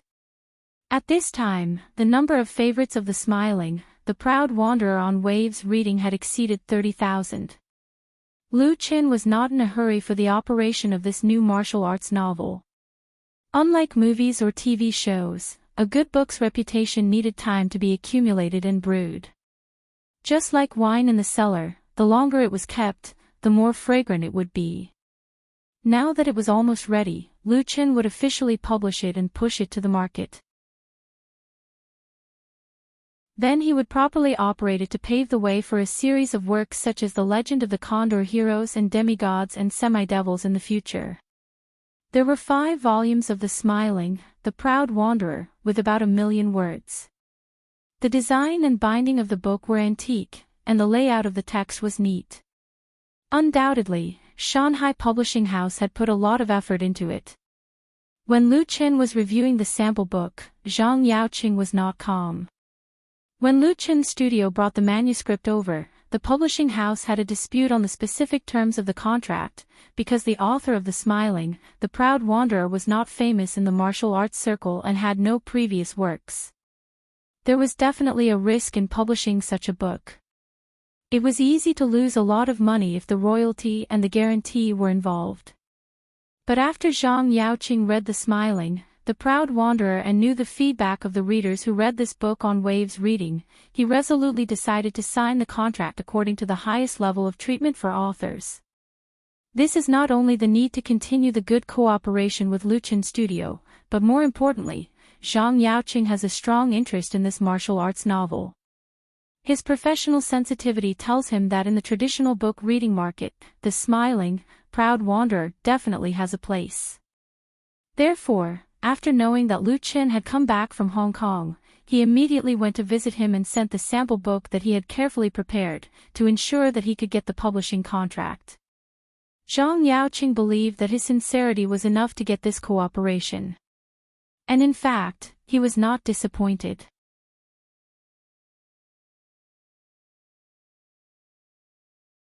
Chapter 467. Happy Cooperation. In the meeting room, Zhang Yaoqing, the deputy general manager of Shanghai Publishing House, and Lu Shi, the general manager of Luchin Studio, signed the publishing contract for The Smiling, the Proud Wanderer. Zhang Yaoqing shook hands with Lu Shi and Luchin with a big smile on his face, and said sincerely, "Don't worry, we, Shanghai Publishing House, will devote all our resources to the promotion of this novel, and make The Smiling, the Proud Wanderer a hit in the book market at the end of the year." There were 5 volumes of The Smiling, the Proud Wanderer, with 1 million words.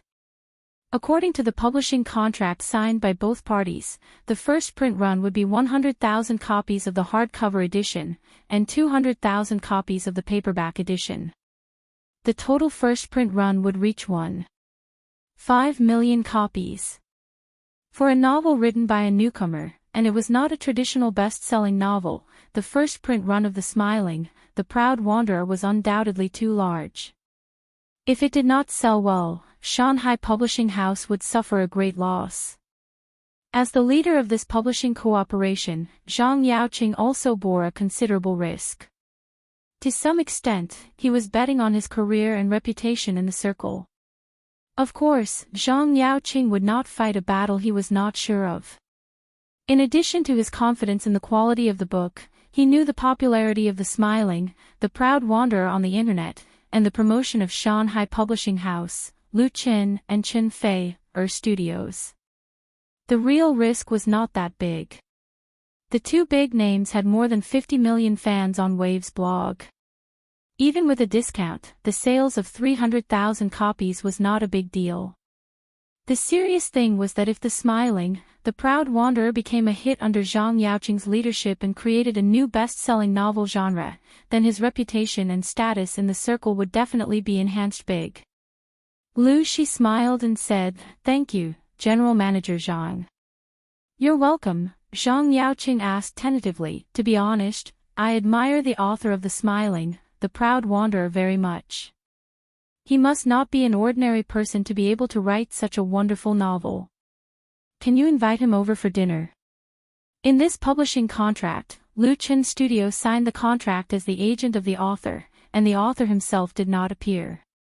Zhang Yaoqing did not find any information about Remembering Now and Ancient on the internet. This made him very curious, and he wanted to take this opportunity to get to know him.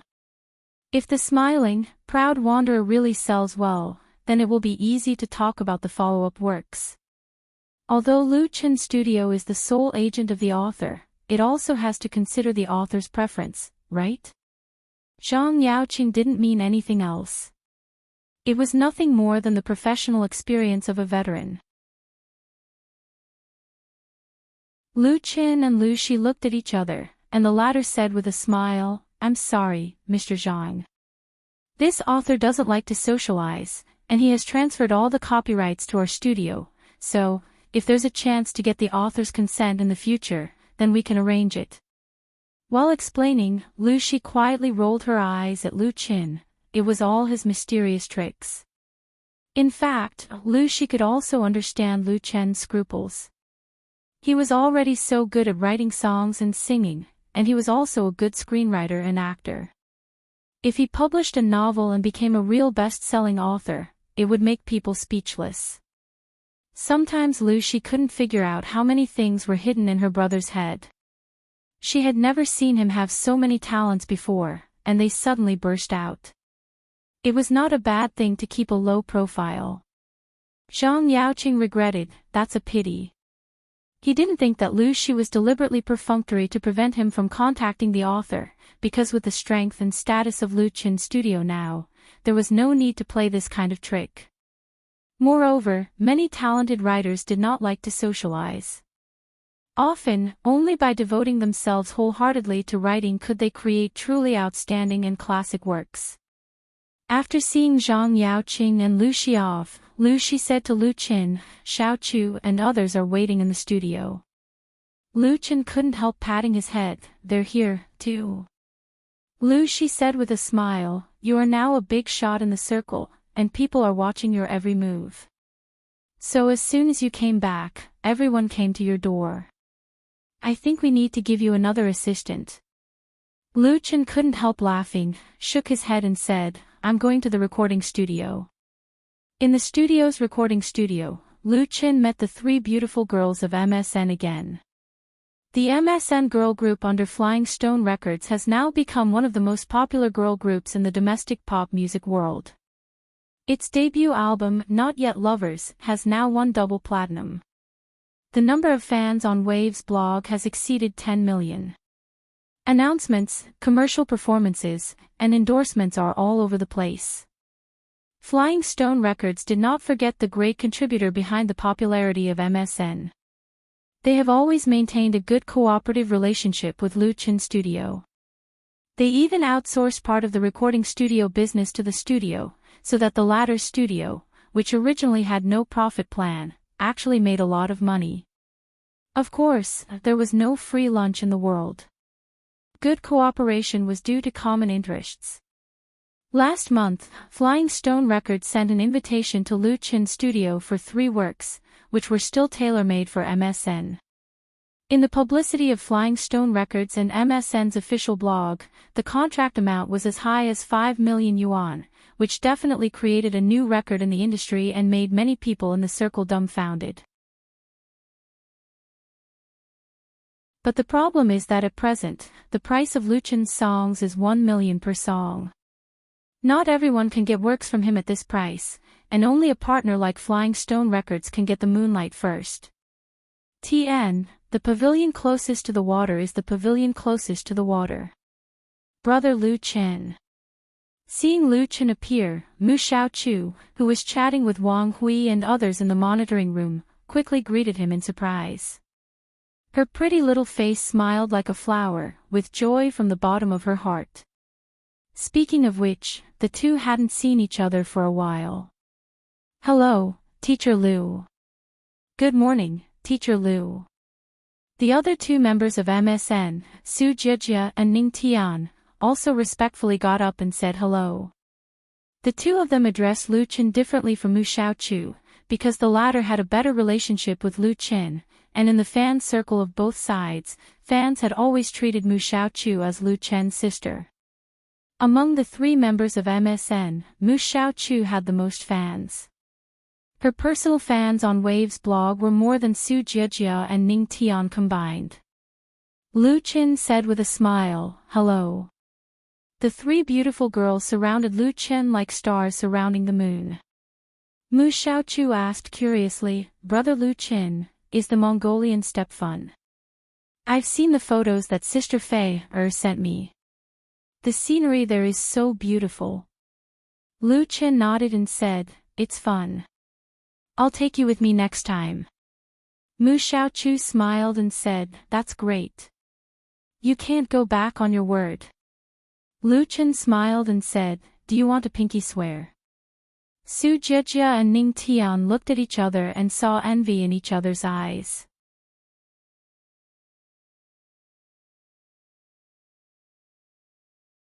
Chapter 468. Lu Qin and Mu Xiaochu met each other because they participated in Singing China. At that time, both of them were grassroots. One was a Beijing drifter struggling in Beijing, and the other was a freshman with no fame, background and connections. In the end, both of them were ranked among the top 10 singers in the country at the same time. Many of Lu Chen's fans, especially the members of Lu Jiajun, knew and liked the girl who often appeared around Lu Chen at that time. Everyone affectionately called her Little Sister Xiao Chu.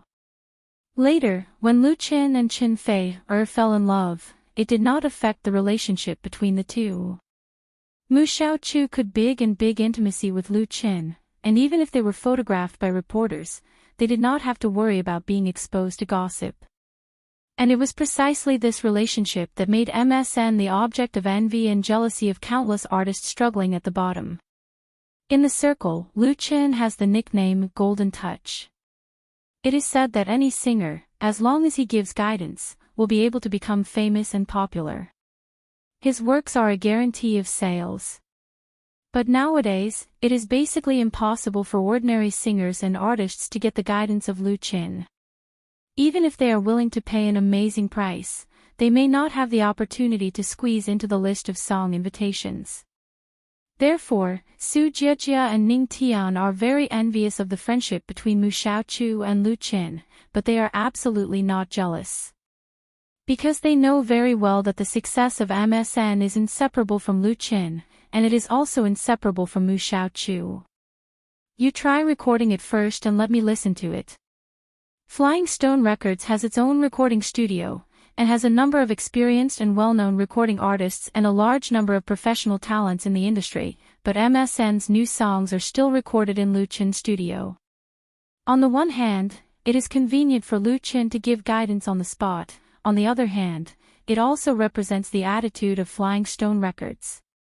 Not only that, Flying Stone Records also sent a recording artist to join Lu Chen's studio to help Wang Hui, who was already too busy to breathe, manage the recording studio.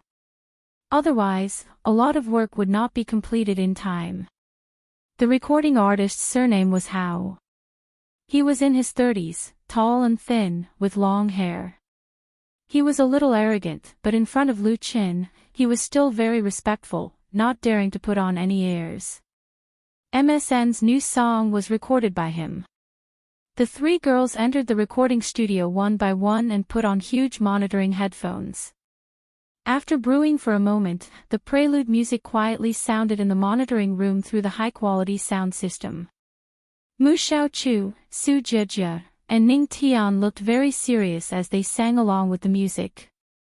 Because we cannot fly. So the voyage of happiness is long, it was inevitable that there would be storms lying in ambush ahead. Want to try to separate our clasped hands? If you're not afraid, I won't panic if you don't panic. When we crossed the ocean of love, he would rejoice that he didn't give up in the end. On the bustling shore, the tears along the way, they were all buried as treasures. The name of this song was Ocean of Love. It was the theme song tailored by Lu Chen for MSN's second album. It was also the most important of the three works. Different from the immaturity of Not Yet Lovers, Ocean of Love tended to be mature in style. There was a strong determination and desire for love in the sadness, which increased the difficulty of singing a lot. Compared with the recording of Not Yet Lovers, the growth of NSN was visible. They had a very tacit understanding. A glance was enough to communicate a lot of information. Their grasp of the emotion of the work was more in place, which made people feel enjoyment when listening. The voices of the three girls were all excellent, but they were by no means the same. Mu Xiaochu's sweetness, Su Jiejia's mellowness, and Ning Tian's clarity formed the unique charm of this girl group. This kind of charm was vividly displayed through the song, Ocean of Love. The turbulent ocean of love, there are too many sad waves, let's not be like that, let's not regret, let's cross the ocean together, let's go to the other side together. When it came to the climax of the chorus, the transformation of the three people's aura and the seamless connection were perfect. It was impossible to achieve this level without a long time of practice. Although it was the first audition today, the effect had reached the level of official recording. Lu Chen, who was listening in the monitoring room, showed a knowing smile. They were giving him a surprise. The music score of this song was composed by Lu Chen for MSN when he first arrived in Hong Kong. After more than half a month, they handed in a perfect answer sheet. There must be the supervision and guidance of professionals in Flying Stone Records, and the efforts of the three girls were indispensable. Flying Stone Records, whether it was being a person or singing, whether they put their heart into it or not, it was completely different. This effort alone was worthy of praise. After the song Ocean of Love was sung, the three girls opened their eyes at the same time. Applause rang out in the monitoring room. They saw Lu Chen and the recorder, as well as several other staff of the recording studio, applauding through the thick glass. They looked at each other and smiled, with joy from the bottom of their hearts on their faces. Singing a good song can not only bring pleasure to the listeners, but it is also a very happy and fulfilling thing for the singer. Although they sang it very well for the first time, according to the requirements of the procedure, Mu Xiaochu and others still recorded it several times. During this period, Lu Chen also pointed out some details to make the title song perfect. The title song is very beautiful. By the time everyone came out of the recording studio, it was already noon. Mu Xiaochu took Lu Chen's arm and said, "Brother Lu Chen, let's have lunch together, okay?" Lu Chen said with a smile, "Are you treating?" The three girls couldn't have asked for more, and they nodded quickly. Lu Chen said sternly, "You can treat us, but you must let me pay, otherwise I won't go." Su Jijia and Ning Tian were stunned. Only Mu Xiaochu giggled and said, "Then we'll treat you to a big meal." Lu Chen was joking. They chatted and laughed, and they had lunch in a nearby restaurant. In the afternoon, they continued to record the other two songs. In the evening, the official blogs of Lu Chen Studio and Chin Fei Studio released the same blog post at 8 o'clock sharp. The basic content of the blog post was that the two studios signed the copyright of the novel, The Smiling, Proud Wanderer, by the author Yi Jin-gu. It would be officially published this month, and it was expected to be filmed in the second half of next year. It was the first time that the two studios released the same blog post at the same time, and the content involved the new TV series shooting plan. Naturally, it inevitably attracted the attention of countless fans and people in the industry. Lu Chen and Chin Fei's new TV series was actually a martial arts film, which surprised many people. In turn, it also aroused a strong interest in The Smiling, Proud Wanderer. What kind of martial arts book could make the two TV stars, who had created domestic and foreign ratings records, recommend it so grandly? For a time, on major search engines, the search volume of The Smiling, Proud Wanderer suddenly skyrocketed. Note: Ocean of Love lyricist, Shi Renqing/composer, Heiko Schmidt, Roberto Rosen, Jade Violone.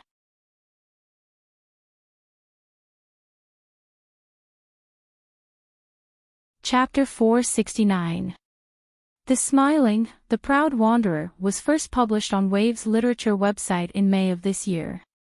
In the absence of a contract or recommendation, it gradually accumulated considerable popularity by relying on the word of mouth of readers. Many readers spontaneously promoted this rare martial arts book in forums and QQ groups. The Smiling, The Proud Wanderer fans have set up more than a dozen groups, which has a certain influence in the niche category of online literature. But this book is obviously a physical book, which is very different from the current mainstream novels on the internet. Therefore, the search volume on the internet is not high, and it is in a state of tepid popularity. As of October, the index of The Smiling, The Proud Wanderer, on the search list of the largest domestic search engine, Flash Search, is more than 20,000, ranking very low in the same type of search, far from the top 100. However, when Lu Chen and Chin Fei's studio announced that they had signed the copyright of The Smiling, The Proud Wanderer and prepared to shoot a TV series next year, this long martial arts novel instantly became popular on the internet. By 11 o'clock in the evening, the keywords of Flash Search had been searched more than 5 million times, and soon it was on the hot search list on the homepage of Flash Search. And these search traffic, most of it was directed to Wave's literature. In the face of the surging IP calls, the website of Waves Literature felt that it was a dog's day. Of course, a large increase in traffic is a good thing. At present, the competition in domestic online literature is very fierce. The popularity of IP has created one legend after another. The value of popular and best-selling online novels is getting higher and higher. In order to win this lucrative market, the website is racking its brains to promote and market. In the absence of any advanced preparation, so many netizens were attracted. It was like a big pie falling from the sky, and it felt a little incredible. But the biggest problem is that although The Proud Wanderer was first published on Waves Literature, it has not been signed by the website. All of its copyright has always been firmly in the hands of the author. The author can sell the copyright to whoever he wants. Waves Literature can only look at it and drool, but it can't get any benefits. On the other hand, if this book has been signed to Waves Literature, and Lu Chen and Chen Fei's studio want to buy the copyright, it is impossible without a lot of money. Who doesn't know the ability of these two to make TV series? Physical publishing, film and television adaptation, animation, games and movies. Looking at a big piece of fat meat in front of their eyes, but they can only touch the smell of oil, how can they not be depressed? The website management is depressed, and they have to vent their anger on the staff below them. The responsible editor and the chief editor have to suffer. How can a work that Lu Chen and Chen Fei be bad? Moreover, the performance of this book on the website itself was very good. He should have paid a price to buy it out in the first place. He wouldn't have missed such a good opportunity. It should be paid to buy it at the Waves Literature book. In fact, the editor was really wronged. When Lu Chen released The Proud Wanderer on Inspire Books, the purpose was only to test the response of readers, and he never thought of giving up the publishing rights. Lu Chen didn't care about the money from the subscription fee. The Proud Wanderer was the test of his wuxia IP plan. All the copyrights should be firmly in his hands. How could the editor and chief editor of Waves Reading not feel wronged? It was a pity that even they didn't know the details. Because of them, they really missed a popular IP novel. Especially on the second day, the number of collections of The Proud Wanderer on Waves surged from tens of thousands to hundreds of thousands. They all regretted that they had given away the book to someone else. Of course, reading on Waves was not without its benefits. At least there were many fans who were attracted by its fame. Most of the readers of The Proud Wanderer were new users. The positive benefits brought to the website could not be underestimated. The online version of this book had a word count of 500,000, which was equivalent to 2.5 volumes of content. All of it was free to read, so it was naturally very attractive to readers. It was the first time that the proud martial artist appeared in the eyes of the public. As time went by, its reputation would spread more and more. At the same time, the physical book of The Proud Wanderer was about to go on sale. With enough time to brew, the TV series scheduled to start shooting next year was bound to attract a lot of attention. This was the prelude to Lu Chen's great wuxia IP plan. Are you satisfied now? On the second day after the announcement, Chen Fei talked to Lu Chen on the phone. She laughed and said, "You won't blame me for stealing Sister Jejentana's signature, right?" Lu Chen smiled bitterly and said, "I didn't blame you in the first place. I heard that Sister Lu she has a problem with that." Chen Fei was well informed. She explained, "Actually, it was my fault.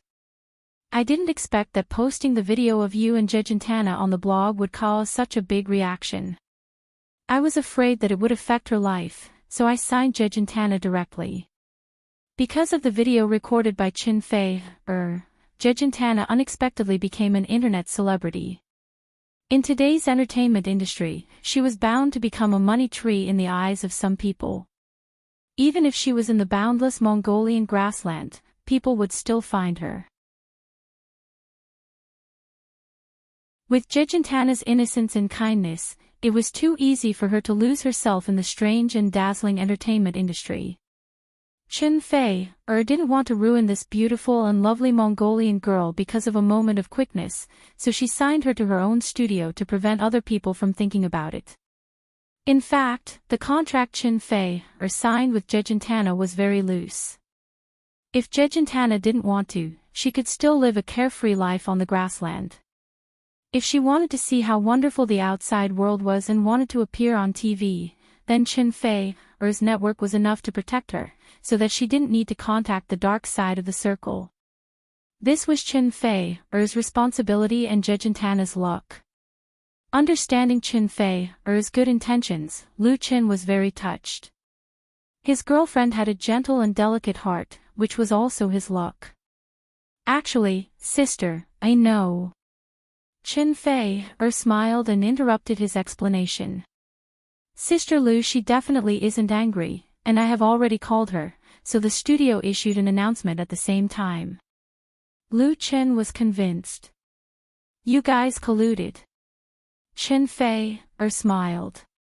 You are so busy with work, so you don't need to manage a lot of things yourself. Just take control of the overall situation. By the way, I have good news for you. Lu Chen's attention was immediately diverted. What good news?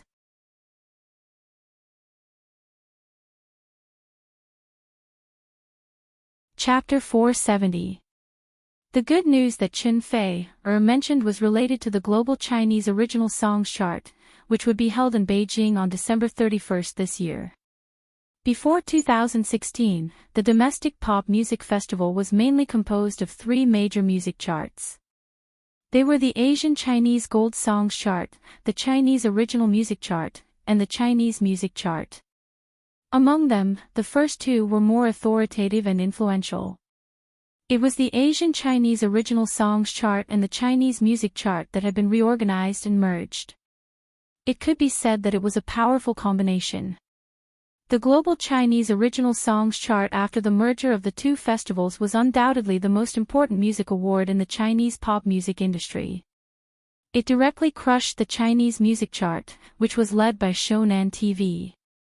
This year was the first year of the Global Chinese Original Songs Chart, which had a special meaning. Most of the people in the circle had already grasped the basic information about this music festival that was highly anticipated. For example, the Chinese Original Songs Chart had a total of 24 awards, including Best Male and Female Singer, Best Album, Best Lyrics, Best Composition, Best Newcomer, Best Orchestra, Best New Group, Best MV, etc.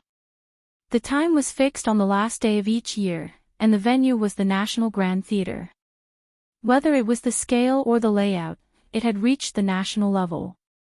It was bound to have an impact on the Chinese circle in Asia and even the world. Any aspiring musician wouldn't want to miss such a grand music event. Of course, it was very difficult to get a place in it. According to the insider information that Chen Fei got, Lu Chen had already received many nominations and was just waiting to be announced. According to the rules of the Global Chinese Original Songs Chart, each award could not be more than 5 nominations, and only one could win. There would not be a situation where there were double yokes or multiple yokes. The organizing committee of the Golden Songs Chart had undoubtedly learned a lesson from other awards.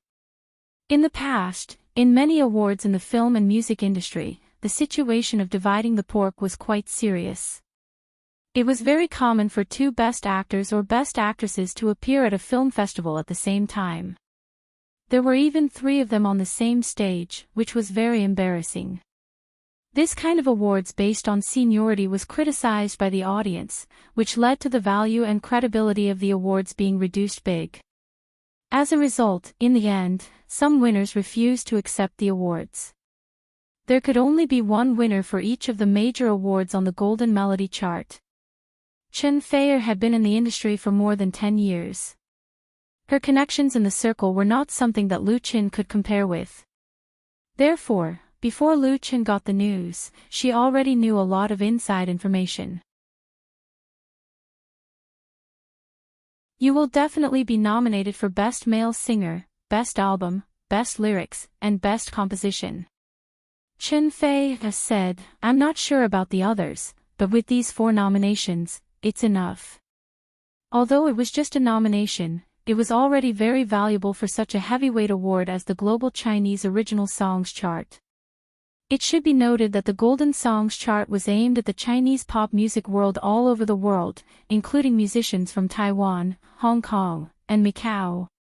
The competition for the nomination was bound to be fierce. For heavyweight nominations, those were the 4 cornerstones of Lu Qin in the circle, it could be said to be very heavy. And there might be more than 4 nominations. Lu Qin said with a smile, it's just a nomination. Maybe I won't even get an award in the end. Chen Fei said, modesty is a good virtue, but excessive modesty is hypocrisy. If you can't even get an award, then the Golden Melody Chart doesn't live up to its name. She said it very seriously. She was not joking, but really thought so. Over the past year, Lu Chen's contribution and efforts in pop music were obvious to all. He stirred up the music world with his own strength and made the domestic original works shine again. It was impossible for the members of the Golden Melody Chart to not see it, or pretend not to see it. Otherwise, how could the credibility of this music festival be guaranteed? Lu Qin said with a smile, it would be good if you were a judge. By the way, how many nominations do you have? Not to mention other things, the Best Female Singer and Best Album, if Chen Fei and her Woman Flower, which had sold 5 million copies, were absolutely unscientific. Chen Fei said, I'm sure I have less than you. We should be competitors for the Best Album. As long as the Golden Melody Chart knew a little about marketing and publicity, the Golden Melody Chart Committee would definitely not let go of this gimmick that could be used for hype. Lu Qin said, bring it on. Chen Fei laughed. I'm not afraid of you. Whoever loses will have to wash the dishes at home in the future. Lu Qin agreed resolutely, let's do it. The 2 of them laughed at the same time. Although they were thousands of kilometers apart, their hearts were still full of sweetness and warmth. Chen Fei said, I miss you. Lu Qin comforted her, let's have a holiday during the new year. I'll take you to Bali for a few days. Chen Fei was happy. Then I'll wait for the new year. She was overjoyed, like a little girl who had got her favorite toy. She was extremely happy. Time passed quietly as they spoke words of love. On November 12th, the 5th day after Lu Qin returned to Beijing, the Global Chinese Top Songs Chart Committee announced the list of nominees and judges on its official website at the same time, opening the prelude to the annual music festival. Chen Fei's source was very accurate. Lu Qin was nominated for a total of 4 heavyweight awards: Best Male Singer, Best Album, Best Lyrics, and Best Composition. In addition, he was nominated for Best Producer and Media Recommendation. As for Chen Fei herself, she was nominated for Best Female Singer, Best Album, Best Stage Performance, and Media Recommendation respectively. In the Best Album and Media Recommendation Awards, the 2 of them became competitors. Although such a situation was normal, it still showed people the intention of the organizing committee, especially on the nomination list. The 2 of them were next to each other, which was particularly eye-catching. The nomination list of the Top Songs Chart quickly spread on the internet. Lu Qin's studio, Chen Fei's studio, and the official accounts of their fan support groups all forwarded it, immediately causing a sensation in their fan groups. Ah, Mei Qin and Mai Fei are going to PK. Everyone, who do you think will win? In my opinion, the best album should be jointly owned by 2 people to be perfect. Don't think about it. There's no double yoke in the Top Songs Chart. Woman Flower and The Ordinary Road, which album should I support? I support both albums. I'm happy who wins. Happy +1, It was just that the fans of both sides were complacent about the best album being in the bag, which made the fans of the other nominated albums feel dissatisfied. In blogs, forums, Tiba, and QQ groups, the flames of war were everywhere. As for who won and who lost, it would be revealed at the end of next month. You're tuning into the LoveLore Library YouTube channel. We're so grateful for your support, and don't forget to subscribe to join us on this incredible journey through captivating stories.